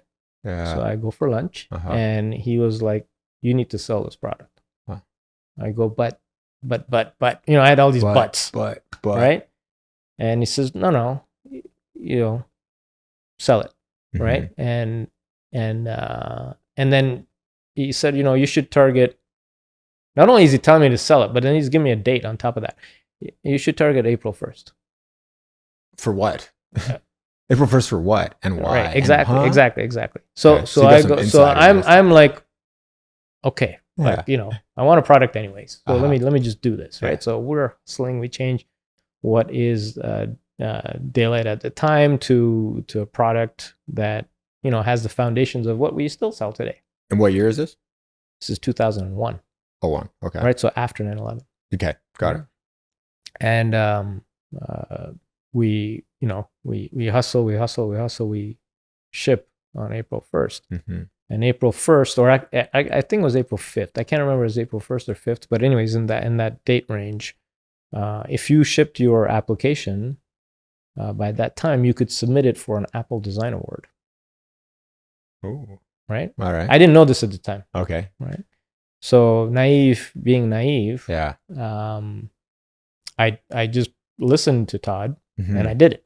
Okay. Right? We hustled. There were other times that, we actually had an office. We weren't working out at my house. And, we were there sometimes till 6 a.m. Well, how did you get an office at this time? So now remember those small gigs, The those small consulting gigs? Yeah, Okay. that's how we afford it. Because what happened was, at that time, the division between the lines were too much blurred between personal and work, and there was no personal, right? It was just work, right? Okay. And I needed, I was, losing it. There you go. So I needed some division. Okay. And so that's when the office happened. Otherwise, Okay. the kids you met, you wouldn't have met. Yeah. Because you had no personal. That's right. I would just be using Daylite. That's yeah, it. yeah, that's right. So All right. so now we had an office, and we built it from the office, and we were now hustling at the office, Uh-huh. and instead of at home. At your house. Yeah. And And now you submit this thing for a design award. And now what happens? yeah, so we actually get second place on that one, Okay. right? And so that kind of made the product become more visible. Okay. And people started to buy it. Yeah. Right. I didn't know how to write licenses. I didn't know how to write license-based software. I didn't know any of that. Like I just learned on the go. Yeah. Well, why don't we take a moment? It sounds like someone just rang the doorbell. So we could pause here and then we'll continue with what happened after the Apple Design Awards after this commercial break. I guess it's my first time doing a commercial break, you know? But yeah, so we'll see you in a second. Hey, I want to interrupt this conversation for a second just to take a moment to thank you. I really appreciate the fact that you've been tuning in every 2 weeks, watching the show as it drops and learning a little bit more about our guests. Now, I have one huge favor to ask. Okay, yeah, sure. Like, comment, subscribe, do all the things. But what I'm going to do in the show notes, whether you're listening on Apple Music, Spotify, wherever you get your podcasts, or on YouTube, I'm going to drop a link below. And I'll make sure we identify it. That way you can. But I really want to try my best to figure out how to make this show better. So I'm going to leave a little suggestion box down below. And you can either include questions for the next guest, new formats that we might be able to do. Those are just a few different suggestions. If you want to just drop a line and say, hey, you like what we're doing? Listen, the support means more than you'll ever know. There's so many people online that just watch content, but don't really share what it is that they think. And in this episode, you'll see a little bit later, or maybe we said it already, but we'll be talking a lot about feedback and how we listen to our users. And that's one thing that AJ really inspired me to do. So what I'm really looking for you to do right now is look in the comments or the captions. There's going to be a line there that says, hey, you can leave us feedback here or join the audience. I'm not sure what it will be just yet, but I want to hear from you and I want to hear your opinion on the show and I want to hear how you think we can make it better. Anyways, I'm going to stop talking right now because you guys are going to hear AJ. He's got some bangers, but thanks so much for watching. Second place guy. So second place wasn't so bad? No, it was great because they would showcase the top 3 all kinds of places. Okay. Right. And so people started buying our product. Okay. And we evolved and we still have customers that bought that, bought our product back then and they're still with us. No. Yeah. Are you serious? Yeah. So what was the first form of Daylite? And was this like a personal? So the very first form was, talk to us about like the product for a second. So the very first form of Daylite was a single user product. Okay. That stored stuff in the database, but when we shipped, because it was still kind of loose ground, we shipped without the database. We shipped with just file storage. Okay. And then we evolved to use the database and multi-user. Okay. Right. So the product was a personal kind of tool again to help small businesses grow. That was the key. Okay. And so part of that was you need your day-to-day productivity. So that's why we have a calendar. That's why we have tasks. That's why we have all those things. And then on top of that is the opportunities and the projects, because as a business, you need to bring in new business, right? So that's the opportunity section. And then once you deliver, once you make those promises, when somebody buys something off, you're making a promise, right? That I'll deliver X, right? Yeah. I'll make you a coffee, I promise. Right. And then you got to deliver on it. Yeah. And so that's why we have projects in Daylite, so you can deliver on the promises you made during the sale. All right. Right. And all of this is driven, all that is on top of this base. And this base is things like calendar and tasks and notes and etc. Right. Yeah. So there's a system there, and the idea is you come in, you do your day-to-day productivity because that's what you need to actually execute, and you have your sales, and you have your projects. You deliver on those promises that you made. All right. So this is a basic CRM, but you could download it on your phone. Yes. Well, here's the thing. There was what was the phone at this time? Like, there was no phone at this time. So where is this CRM like living? What's it for? Is it for your computer, for your Mac computer? Like, so it was on your Mac. Okay. On your Mac. And then it was a network of Macs. Okay. So first single user kind of, product. And then of course we did the server portion, and then you had one Mac that was your server, and then the other ones connected to it, and you could share data. So it was all in your office. Okay. Right. So you would still have to go and implement it for? No, they would download it. Okay. They would install the server on one machine, and then they would just download the app on the other machines and connect. Yeah. Now it sounds pretty complex for the average person, right? Right. Like some people I know are like, how do I send this email again? Right. Like, how do I work this thing? Right. This seems relatively complex. It was complex. There was networking involved. There was backups involved. And so we had, in some cases, we still have some people that are implementers that implement it for customers. And are these independent contractors or these employees? Yeah, they're independent. They're not employed by us. Similar to how you were with your relationship with Next. Right. There's some people that are similar Correct. with the relationship with Daylite. Yes. Or Marketcircle, whichever. Yeah. Okay. Exactly. Understood. And this is right out the gate. How did you, so when you're at the point where your software is new, how do you start getting first implementers? Like, how did that happen? So that happened until later. Okay. That didn't happen until later. Okay. So initially it was just, you download it on the one computer and you start using it. Mm-hmm. And then it was like a couple of years later or a year later that we had the server based thing, Mm-hmm. right? So by that time we got some people and it just organically grew. Yeah. From that. Now at this point, we're still doing consulting. Okay. Because there's not enough money from the product to replace the consulting revenue. Okay. So we're doing both. Okay, got it. And how many users do you have how did you get your first couple of users? Was it from the Macworld?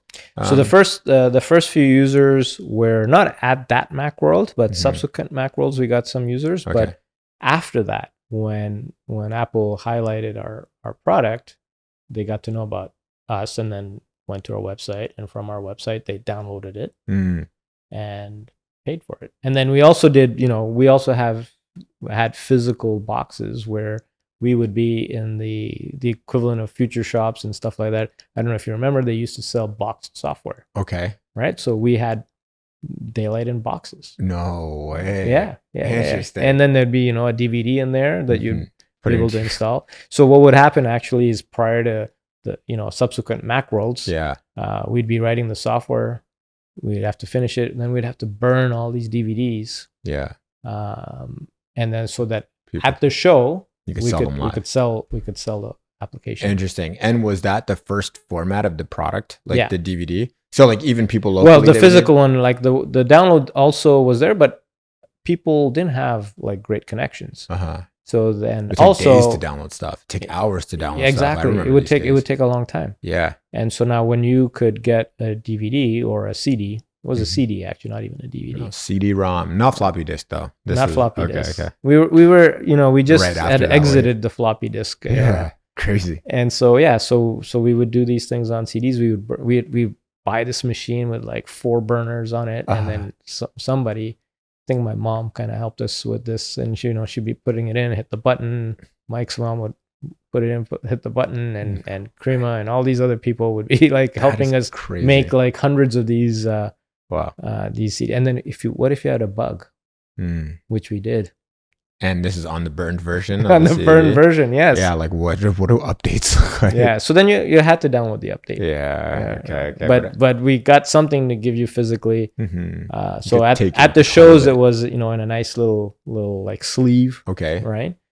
And then when you went to the retail stores, we had physical boxes. Wow. Now, whose idea was it to make your digital product into and bring it into the physical world? Was that so at that time there were companies? The norm, no? Well, there were companies that did this. They saw products like ours, and they offered their service was we'll help you box it and sell it. Okay. Right. Huh. And so that's we have to design the box. We have to do the writing on the box, and then they help us, put it all together, kind of thing, and then they distribute it. Okay. So they were companies that they're not, they've obviously pivoted now. Yeah. But yeah, that's how. Wow. That's how software distribution happened. Oh, used to happen. Eh? Okay, so now this is before your time. Don't do that to me, Unc. Come on. You start sounding me like that, I'm gonna call you Unc. Yeah. You sure you don't need to go to the washroom right now? I'm good. I'm good. You started it. You brought that can of worms into the place. All right. So now it's growing. Yes. You're still doing small gig. You're still doing consulting, but you have this software that's starting to get traction. That's right. Now what? When does it become real? Full time. Yeah. So that happened in late 2006, Yeah. early 2007. You had 100K in a year yet, or what? Oh yeah. So at that point, when did we would have hit, over 100K probably in like 2002, 2003, because remember I had a few people, Yeah. right? So I need to have You needed salaries. Yeah. Right? Yeah. So that would have happened in that time frame, 2001, 2002. We must have. I don't remember Mhm. the thing. It's like I'll let the accountants deal with that. Mhm.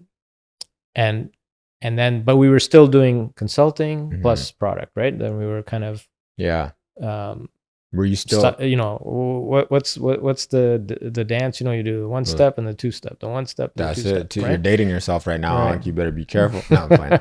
And that's what we did, and until 2007. So when did you? So you have team members, but the team members are devs. Yeah. You're still the sales guy. Yeah. When do you start having other people selling the thing? Assuming that you have other people selling the thing, like you're dancing between like the sales side and marketing side and the communications and partnership side. Yeah. But you're also doing what with the devs? Are you still in the weeds, like working on the Yeah, development? I was still in the weeds at that point. And I didn't get out of the weeds until much later. Yeah. When we say weeds, I mean coding. Yeah. But the sales question. Mm-hmm. So that didn't happen until about 2007, 2008. Okay. Is when somewhere around there is when I started having salespeople. I started needing salespeople. Yeah. To grow the software. Now that was around the same time as 100K in a year. Sounds like, because you're like 2006, 2007. Yeah. Talking 2007, 2008, salespeople start coming into the mix. That's right. That's right. How did that change things? So it changed things in the sense that now we had, or maybe even a little earlier than that, now that I think about it. Mm-hmm. So we had a steady stream of, like, you need sales to be able to, you need enough sales so that you have enough revenue to cover the salaries, basically, right? Yeah. And so it's not just internet sales. Like somebody, at that point, how much is on a website? Not that much. If you think back then, people still wanted to talk to you, right? Yeah. So that's what the salespeople would do. They would talk to. Before, it would be like our support people would help, or I'd be on there. In fact, you said if I'm coming, you're buying, kind of thing, right? So that is exactly what would happen. Some customers, larger companies that wanted me to come to them, and I would tell them, like, look, if I'm coming down there, you're buying this thing. You're buying. Yeah. And that happened. Okay. I literally said that line. No way. And I guess they liked the cockiness. Yeah. And so I ended up going to New York and selling, a huge client at the time. Yeah. Now was this on the product? Would you say this was like one of the clients that changed the game for you? No. So all clients helped us change the game, right? The way I wanted to build or design the company was that no one client could take me down. Okay. Because remember what happened in 2001 with 9/11. One client, like, basically like, I had only one client at the time. Yeah. And their client, which they also had only one client at the time, went under. Toast. Out of business. Yeah. So I learned that I don't want to lean on. I want to diversify my revenue sources. Okay. And so now things are starting to grow. Yeah. Salespeople are on board. Devs are on board. How does your role start to change as growth continues to happen? So the role starts to change a little bit later. Because I remember at the beginning, you're like, I love the coding. I love the technology. Yeah. I love being. Yeah. Still do. Right? Yeah. So how does that change as you build the organization around you? It's a very good question. And it's a challenge. And so this is one of the things I also talk to other entrepreneurs is to figure out how to build a company around your strengths. Okay. Right. So this is where really good salespeople come into the play, where they can sell, they can help run the company, and I can help do what I do best, which is, writing software. Yeah. And so that's how I slowly kind of built the company. I built the company around the fact that I can't, me doing operations and me doing only sales is not the most efficient use of my time. And so this is important because there was a period of time where I wasn't doing that. Wasn't doing what my strength is. Okay. Right? We can cover that. So at that time, I was able with the people we had, they were able to do the running of the company. Yeah. I was able to continue working on the product. And the odd time I needed to be on the phone to sell, I would hop on and sell. And there were times that I had to do that, like end of the month or prior to the end of the month, I don't have enough money for payroll. Yeah. Guess what I'm doing? If I'm coming, you're buying. That's one thing. But then what would happen is, we had a number of people that were on the fence. And so I would call them up, or our salespeople would call them up and say, I got AJ here. And I would make a deal, like right at that moment. And so I never missed payroll. Okay. Not even once. Huh. And I'm, that's important. Yeah, 100%. And so that's how I would do. I'd be like on the phone. Yeah. 9 p.m., 10 p.m. because different time zones. Yeah. Right? Yeah. And I'd be closing deals on the 28th and the 29th of the month. Trying to get some dollars. So I have enough money to pay for payroll for the 30th. Wow. Holy smokes, man. It's such a roller coaster, eh? Yeah. I could only but I don't look at it that way. The interesting thing is when people ask me about this and do you go up and down, I really don't look at it that way. I just look at it, I just have to I do what I need to do. To do it, just do it. Yeah, just do it. Don't fuss about it. Don't be a princess about it. Just do it. Wow. Do you remember the first time you made $100,000 in a month? Yeah, so that happened probably in that same time frame from 2007 to like 2009, somewhere in there. Maybe a little earlier, that we would hit an average of that, because again, it's cyclical. Yeah. That was back then. And when did have you ever got out of this place where it's like, oh shoot, we've got payroll coming up? So no, I've never had that problem since then.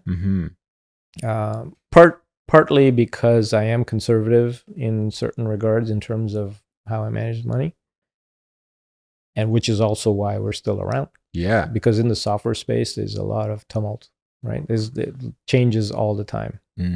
Competitors left, right, and center, funded competitors, not funded. It's crazy. Yeah. It's crazy. So I am careful because we're bootstrapped effectively. Other than that friends and family money right at the beginning, since then, it's been a cash business. Yeah. Right. And that sounds like it was by design. A little bit by design, but also I did try to raise money. It just didn't work out for whatever reason. Dang. And the banks here are not risk tolerant. So to this day, even because I don't have physical assets, it's hard to get any kind of money from the bank. Yeah. Right. So we have to be careful about the financial aspect. Wow. So what are some of AJ's rules around money, personally and company? You probably treat them both similarly. That's an assumption. Yeah. Maybe you do, maybe you don't. But I would love to get some tactical advice on how I can manage my money better. I'd love to hear your opinion. So the way I look at it in terms of the company is, I used to always have like a running tally in my brain. The tally was how much money is coming out and how much money is coming in. Okay. Right. And I'd be, the accounts do their thing, and I would always verify later that was my tally correct, and I was actually pretty close majority of the time, right? And so I always have this. So when decisions need to happen about acquiring something or buying a service or paying for a service or whatever, I'd be like, okay, I'd do the math in my head. And because I was pretty close to the thing, I would sometimes make the bet, sometimes I don't make the bet, right? A bet like what? So, for example, we need to redesign the box back then, right? Yeah. Yep. Our software box that are. Yeah. Okay. Yeah. I'd be like, no, right? Or I'd be, okay, I got room. I got room. So it sounds like a good bet. So I can do it, right? I still, to this day, but now I need the accountants because my tally is not accurate anymore. It's not accurate because of the volume, right? Yeah. And a lot of things happen behind the scenes, and I'm not fully aware of some. But back then, I knew every sale that happened. I knew every expense, right? I knew how much rent was. I knew how much the salaries were, right? And I knew on average how much we were making per day, kind of thing. Because remember, it was software sales, and then when we were short, I'd be like the sales guys. I'd be like, okay, line me up. I'm gonna close these deals. We need some motion. Yeah. Huh. Okay. Now what's like? Yeah. So keep going. I need AJ's money rules that I could download and take into my life. So the thing that we got KJ at the door. So let's give her a second. Actually, I'm a gentleman, so I'll be back. He's gonna pick up some groceries. Where was I at? You were telling me about AJ's money rules. AJ's money rules. Yeah. So AJ's money rules is be conservative. How conservative? So here's the thing. Here's the thing. There are certain things that are critical. Okay. Payroll. Yep. The rent, obviously. Yeah. Fixed expenses. These fixed expenses. And so you have to have those always covered. And you have to have enough buffer for even months to come should something happen. And so that's really my rule is that I have X number of months of cash. What's a good target? 3 months, 6 months, 9 months? So I started with 1 month. Okay. That's a great place to start. Right. I started with 1 month. Then I went to 3 and then, 6, etc. Right. Okay. And so that gives you a bit more room. You can make slightly bigger bets. Yeah. Because you have a bit more buffer to screw something up because it happens. Yeah. It happens. Screwed up many times. What's an example of a bet that you made that changed the business forever? Well, I mean, there's some of those early ones, right? Like, building, like taking the time to write the software so that I can be in that booth. Kind of taking the initiative on this guy telling me, hey, you should turn this into a product and sell it by April 1st. So those are some of the big bets, and then later on moving to the cloud and all these things. So there's many of these events along the way. Yeah, wow. But there is an important aspect here, which is in some cases you have to be naive and you have to take the risk. So had I not taken the risk to just do consulting work at the very, very beginning, right? Had I not taken the risk to go downtown, learn, and spend hours at the world's biggest bookstore, right? Had I not taken the risk to, make those phone calls? What if I didn't tell that CEO what I told him back then, that the work that I was doing was kind of useless, right? Competitively, it's a waste of money, really, right? I would have, I may have not started my consulting business that early, may have missed an opportunity, kind of thing, right? So there are many things. It's not any one thing. Understood. And so that decision to make, many people ask me, so what made you start your business? And really, it was that day I was watching that show. I said, I'm going to make a company. The show about eBay. Yeah. All because of a piece of content and a video that you watched. That's right. Crazy? Isn't that funny? It's crazy, right? But the thing is, I didn't overthink it. And, I made the decision. And then I used the various things, resourcefulness, asking questions, be willing to put the time to find the information so that you can make the decisions thereafter. Right? Yeah. You've made a decision. I'm going to do this. So I had never written a business plan. Yeah. How do I write a business plan? Yeah. I don't know. And how important is a business plan in your opinion? What is used to be much more important. Why? Because back then, you kind of needed. It's a planning tool, really, right? And there are business plans that are for raising money. There are business plan for actually building a company. Back then, it was much more about like building how would you actually make, if I give you some money, how are you going to actually make this work? And it wasn't about a 1-year horizon. It was like you had to do 5 years, right? So that forced you to kind of think things through. It's a forcing function. And I think people should still do that kind of activity. Maybe not in maybe not as a business plan, but that kind of activity where you are forced to think through things in a sense of where does the company need to get to, and how would you get there? Yeah, and so yeah, you can maybe muddle through things like forecasted revenue and blah blah blah. So that's kind of useless because you don't know. But the work prior to you saying, okay, well, how much could I sell this at, or who would buy it, and how would I get to them? That part of the business plan is still very valid. Got it. So what's in Marketcircle? Well, Daylight's business plan these days. You said it's a useful planning tool, right? Yeah. So part of that is like when we shifted from on-prem to the cloud, for example, right? When we're doing some planning, like, okay, well, less people are going to buy this way and more people are going to buy that way, or it's much easier for users to, customers to actually get started with the competitors than us. We got to do something, right? And so that's always the case. And now it's still the case. Like when you think ahead, it used to be that, you had a 10-year cycle with technology. So you could plan, you got 10-year kind of, window.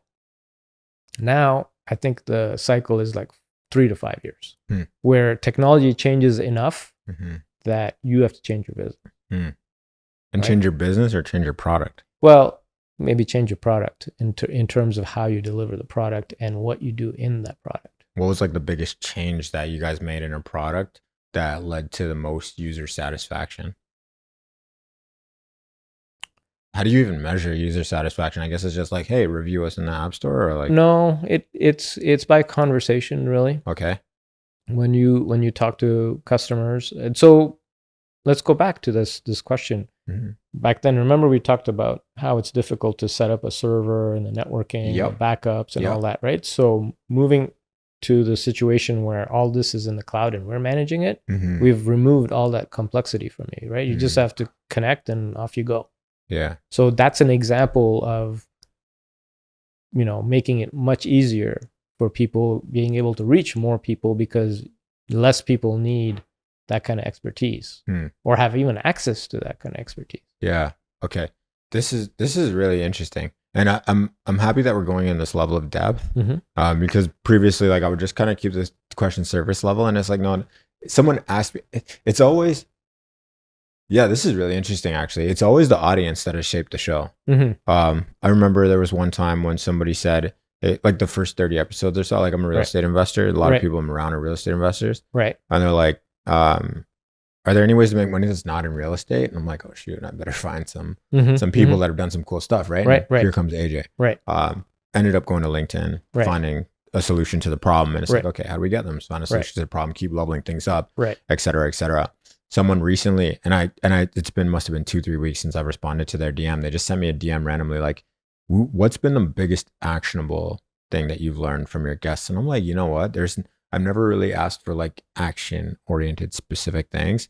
I've never asked in that level of depth to kind of take some actions specifically. There have been actions that have come from like an episode, but more so the actions that I've learned have been like overarching from all of the episodes instead of like one person in particular. Right. So like, I'm happy that we're going in this level of depth, trying to actually pull like some form of tangible action. Like the savings and conservatism is definitely one that I probably should adopt a little bit sooner rather than later.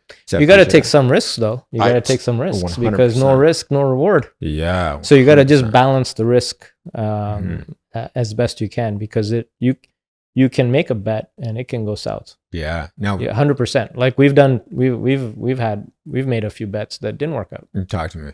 Let me hear one. What was the one that you thought that was going to work the most, but let you down and didn't?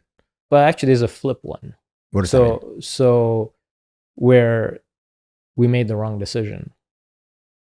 So let's talk about that. Talk about it. So in 2023, so one of the things that makes Daylite a little bit different than the competitors is how we integrate with mail. With Apple email. Mail. Yeah, with Apple Mail, but just email in general, Okay. right? Like that concept of how we integrate that information with what's in your database, in your quote unquote CRM. And the way we did it was unique. Nobody else did it that way because we were able to get into Apple Mail through a plugin mechanism. Okay. And you're in Apple Mail and you get all the Daylite depth, and it's automatic, and it's great. It's fantastic.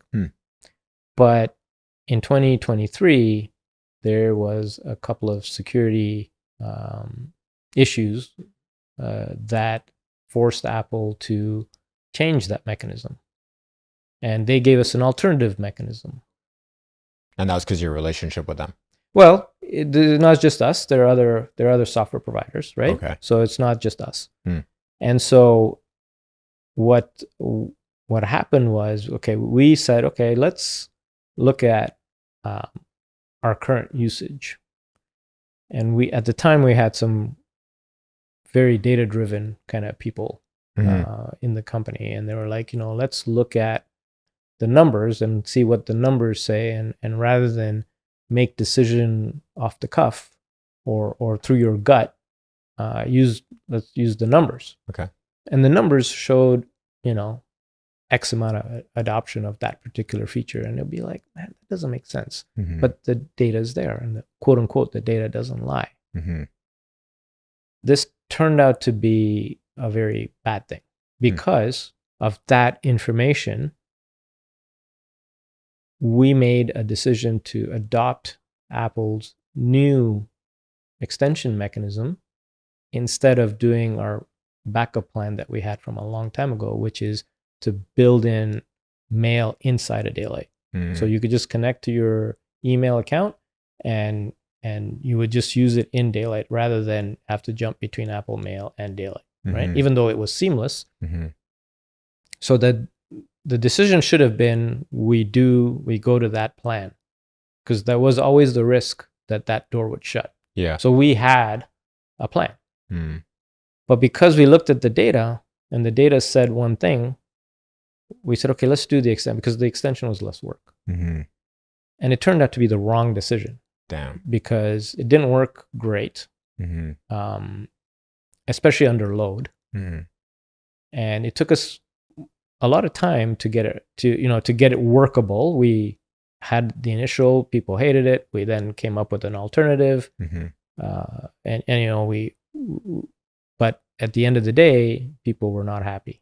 Customers were not happy with that. And how did you know that they weren't happy? Because they were leaving. Okay. Right. And they would tell us. They would tell us, like, look, it's not like before. We updated the software, and of course, when you update the OS, the door is closed. Yeah. Right. And so now you have to use our new extension mechanism rather than the old one. Yeah. The old plugin mechanism. And you can't undo your software update. You can't. Typically don't. Right. Yeah. Especially if you're buying a new piece of hardware, you can't necessarily install it. But then that's going crazy, like asking your customers to downgrade OSs. Doesn't make any sense. So, so we put a lot of effort into those solutions. We, in fact, even integrated with Outlook a little bit, etc. But the customers aren't happy. Right? Yeah. And so instead, we said, okay, well, we got to bite the bullet and do that backup plan that we originally had, which we should have originally done, right? And we've done it. We've been working on it. Customers are using it, and they're liking it. An advantage it gave us was we had more control of what emails were, how we were processing inbound emails than it did before. Like before, you'd have to look at an email, then we would be able to give you some stuff. Now we can do it on the, on the list of emails come in through, right? So it's better. And so that, going back to that decision, the data-driven decision is, okay, the data says this, but when you're talking to customers and it doesn't jive with the data, it's like, where do you go? Where do you go? Do you lean towards the data or do you lean towards the gut? Yeah. Because we can't talk to every customer. We've got thousands of customers, right? We can only talk to a subset. Also, only a subset will want to talk to us. They, the rest of them, like, whatever, right? Yeah. So that's one of those really critical decision factors, is that if you go full data, you don't have all the color, right? And if you go full the other way, you also don't have all the color. So you got to kind of do both. Okay. But I would lean towards your gut, especially if you're talking to customers. And our gut, mine and Mike's, were like, this data doesn't quite add up. It doesn't make sense. Yeah. And so, but we went with that because we were trying to be more scientific about our decisions, as opposed to, from our gut. And that turned out to be the wrong decision. Wow.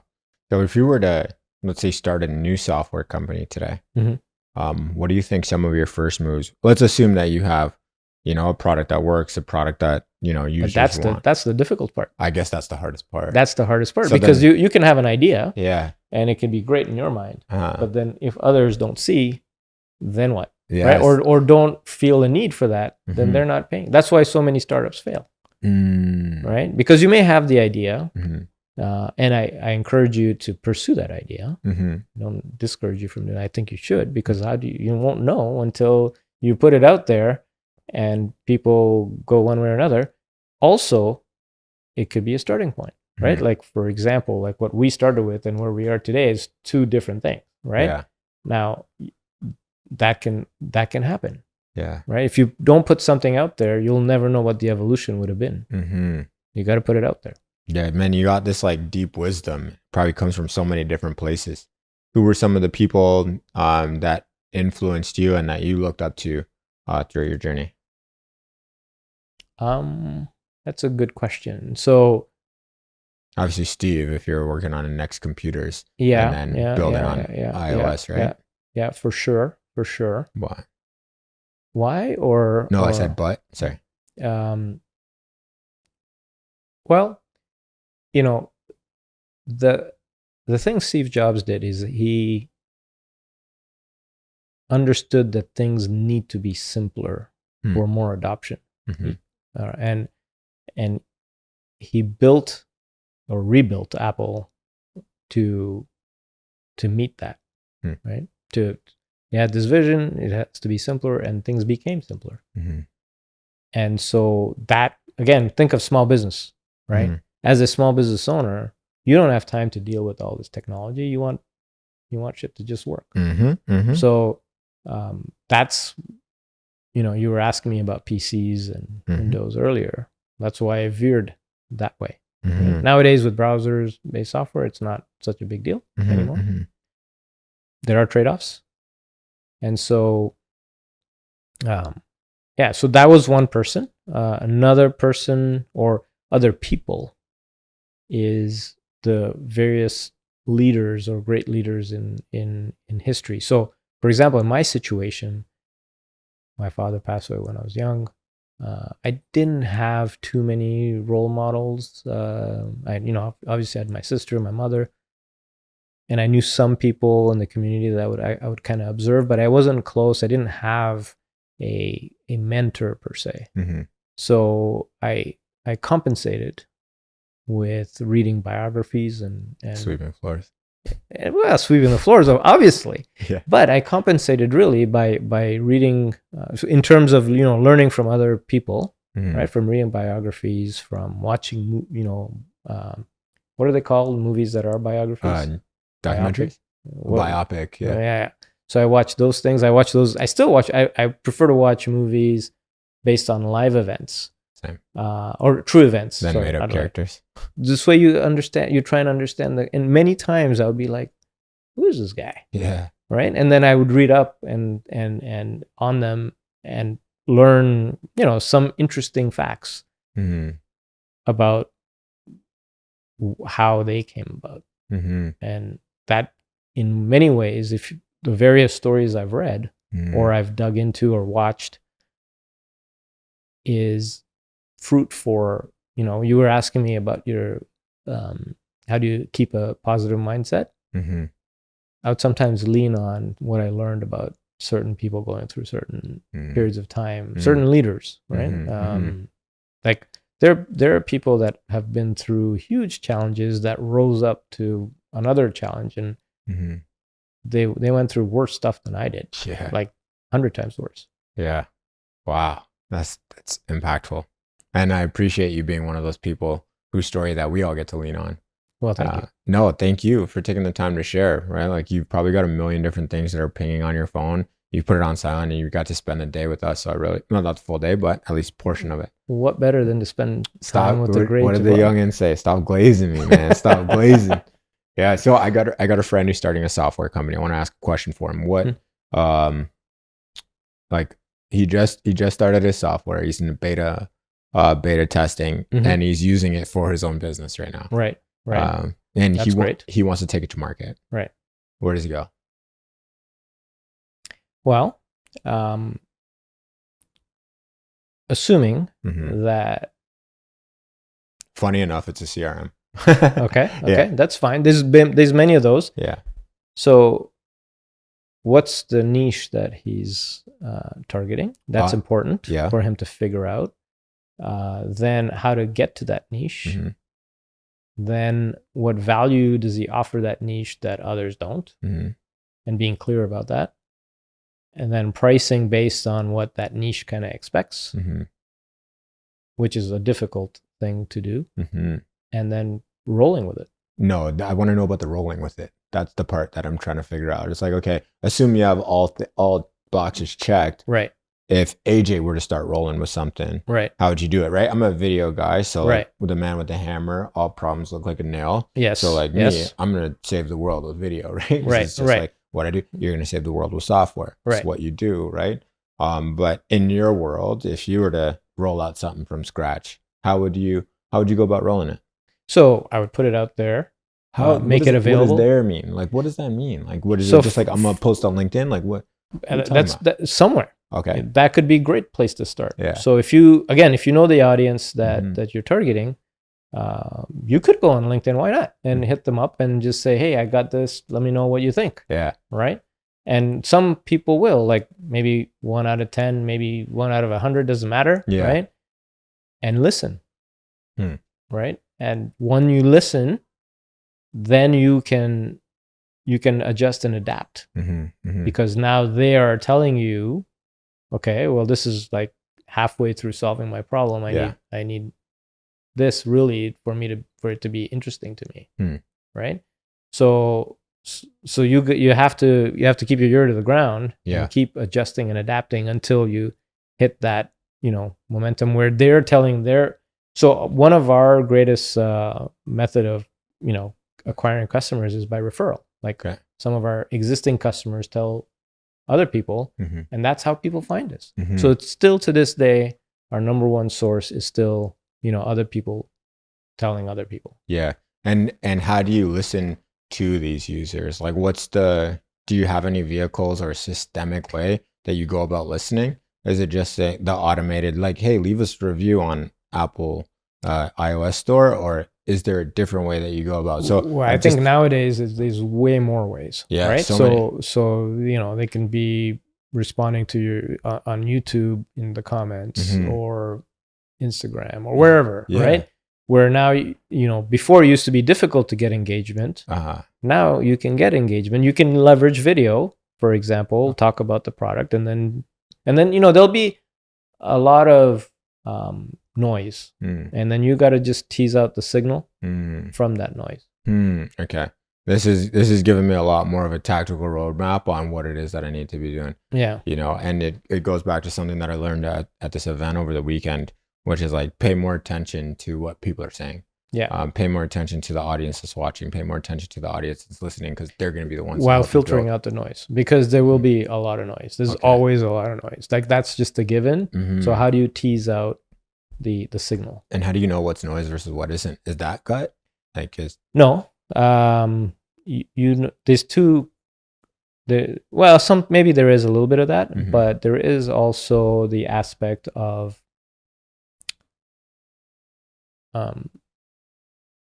negative. Like for example, you'll see this in many things. People be like, these negative comments. That's noise. Toss that out. Right. Sometimes the negative comments come from a good place, but majority of it is just people making noise. Then the other stuff is the audience that you're not serving. What can happen is you may be targeting the wrong audience, and then they're like responding as well. So is the problem that how you're targeting it? Yeah. Or is it that you did something that should be for the right audience? So you got to kind of tease that out. That's what I mean by signal from noise. And then the other thing too is there can, like, imagine how much feedback we get. We get a lot of feedback. Okay. We can't. How many users are you at right now? We have thousands of users. How many thousands? Like there's a lot between 1,000 and 100,000. Right. So we're well north of 10,000 users. Above 10, less than 20? Yeah, around there. Okay, okay. Just try to get a ballpark. Yeah. And so you can imagine we get a lot of feedback. And that feedback, then if you can go the wrong way, which is going back to that whole data decision thing, right? Because before we would get feedback and say, oh, that's a great idea, let's do that. And sometimes we would waste energy going the wrong way and actually hurting the product rather than helping it. Okay. So that's part of the thing that you have to kind of understand where you're going and use the feedback to help you get to there. What's a $1 million problem that you've been either chewing on or trying to solve or recently solved? Well, we work on this idea of the jobs to be done theory. Have you heard of this? I haven't. So jobs to be done, it was kind of brought to light by Clay Christensen in a book called, I forget the name of the book. Okay. Clay's book. How could I forget? Because it's an important book. But anyways, Clay Christensen is the author of the book Competing Against Luck. That's the name of the book. Okay. And it's not about features, but about the job that people are trying to do. So as an example, to get new customers, you have to build relationships. So it's not about the features of an application that matter. It's like the fact, can I solve this job? The nurturing of the relationship or building the relationship. And so when you understand the jobs that you're solving for people, then you can kind of, filter against that. So now what happens is these jobs, the way you know that it's an actual job is, was that job true 50 years ago? And will it still be true 50 years from now? So, for example, building relationships before, selling. That job was true 50 years ago, even 100 years ago. You just did it differently back then, right? And it'll still be true 50 years from now, hopefully if the machines don't take over.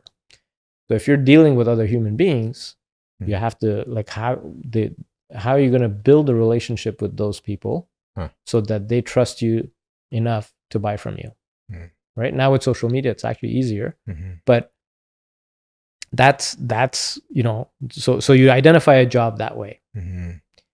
And then what happens is, as technology changes, like, I was saying there was a 10-year kind of thing. So now it changes much more frequently. It's as to how you solve those jobs, how you make, so people will always be willing to pay you money if you save them time. Okay. Right. Or if you save them headaches or whatnot, because that is an unrenewable resource, right? Time is, once it's gone, Mm-hmm. right? So now, if you're able to solve that problem, they're willing to give you some dollars, maybe 100, maybe 10, I don't know, but it depends, right? So as technology changes, the way you solve those jobs changes, and you need to adapt, right? So the job itself is true 50 years ago, is true now, is true 50 years from now. The way you solve the job is different. 50 years ago, we did it with pen and paper and physical visits, etc. 50 years from now, I don't know how, but you'll still have to do this. You'll still have to accomplish the same thing. Yeah, and people are still going to want to save time. And they're still going to want to save time. Yeah, absolutely. That is, wow. Yeah. You have me rethinking my whole existence. Oh boy. Well, that is very interesting stuff, AJ. I'm very grateful, and I think that's a great place to kind of start wrapping this. But before I do, I'm really curious, what type of information and data are you paying attention to at Marketcircle on a day-to-day? What are the things that I'm not going to say keep you up at night, but like, what's the data that you're constantly chewing on, trying to understand more or improve? So I would say that really my job in terms of a product company, right? Ultimately, we're a product. You pay for our product or you don't. Yeah. You're not going to be happy and you're going to leave.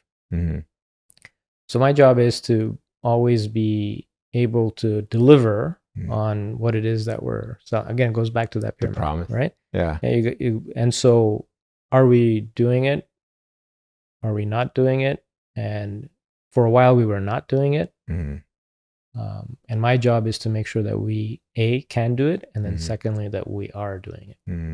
And so, looking ahead, like, okay, how can we make this job more efficient for the customer? What is it? How is it that we need to adapt? Like, for example, the whole mail thing that I was talking about earlier, right? We needed to adapt. The landscape changed. The job is still necessary. That sub job in that case, right? Or going on a technicality there.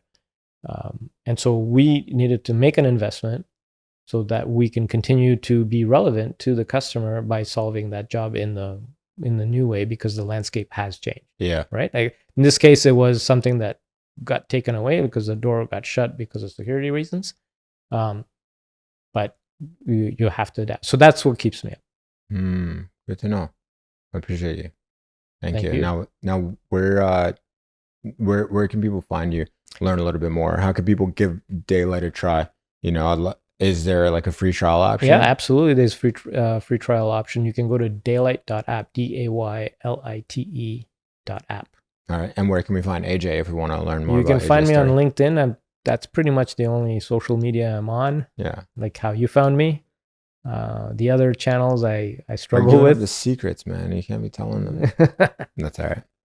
I'll let it slide this time. Yeah. So anyways, I am on LinkedIn, and hopefully I'll be a bit more active on there. Good. Well, you'll have some posts that you can post. Yes. Shout out Abdul and the rest of the Paper Mache team. And I'll have the posts with you on there. There you go. Just making you famous. I'll be famous because of you. With the Java coffee. There you go. Hey, shout out my guy Phil. Listen, what he's talking about, that Java coffee.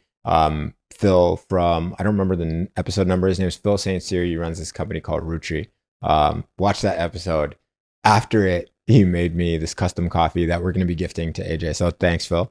And thank you, Phil. Yeah, there you go. I'll make sure I let him know. I'll connect the dots with you guys. Right. It's funny because remember you were talking about you grew up packaging your software. Yeah. He doesn't do packaging for software. Obviously, he does packaging for sustainable food products. But I think maybe he'll put your face on something. Who knows?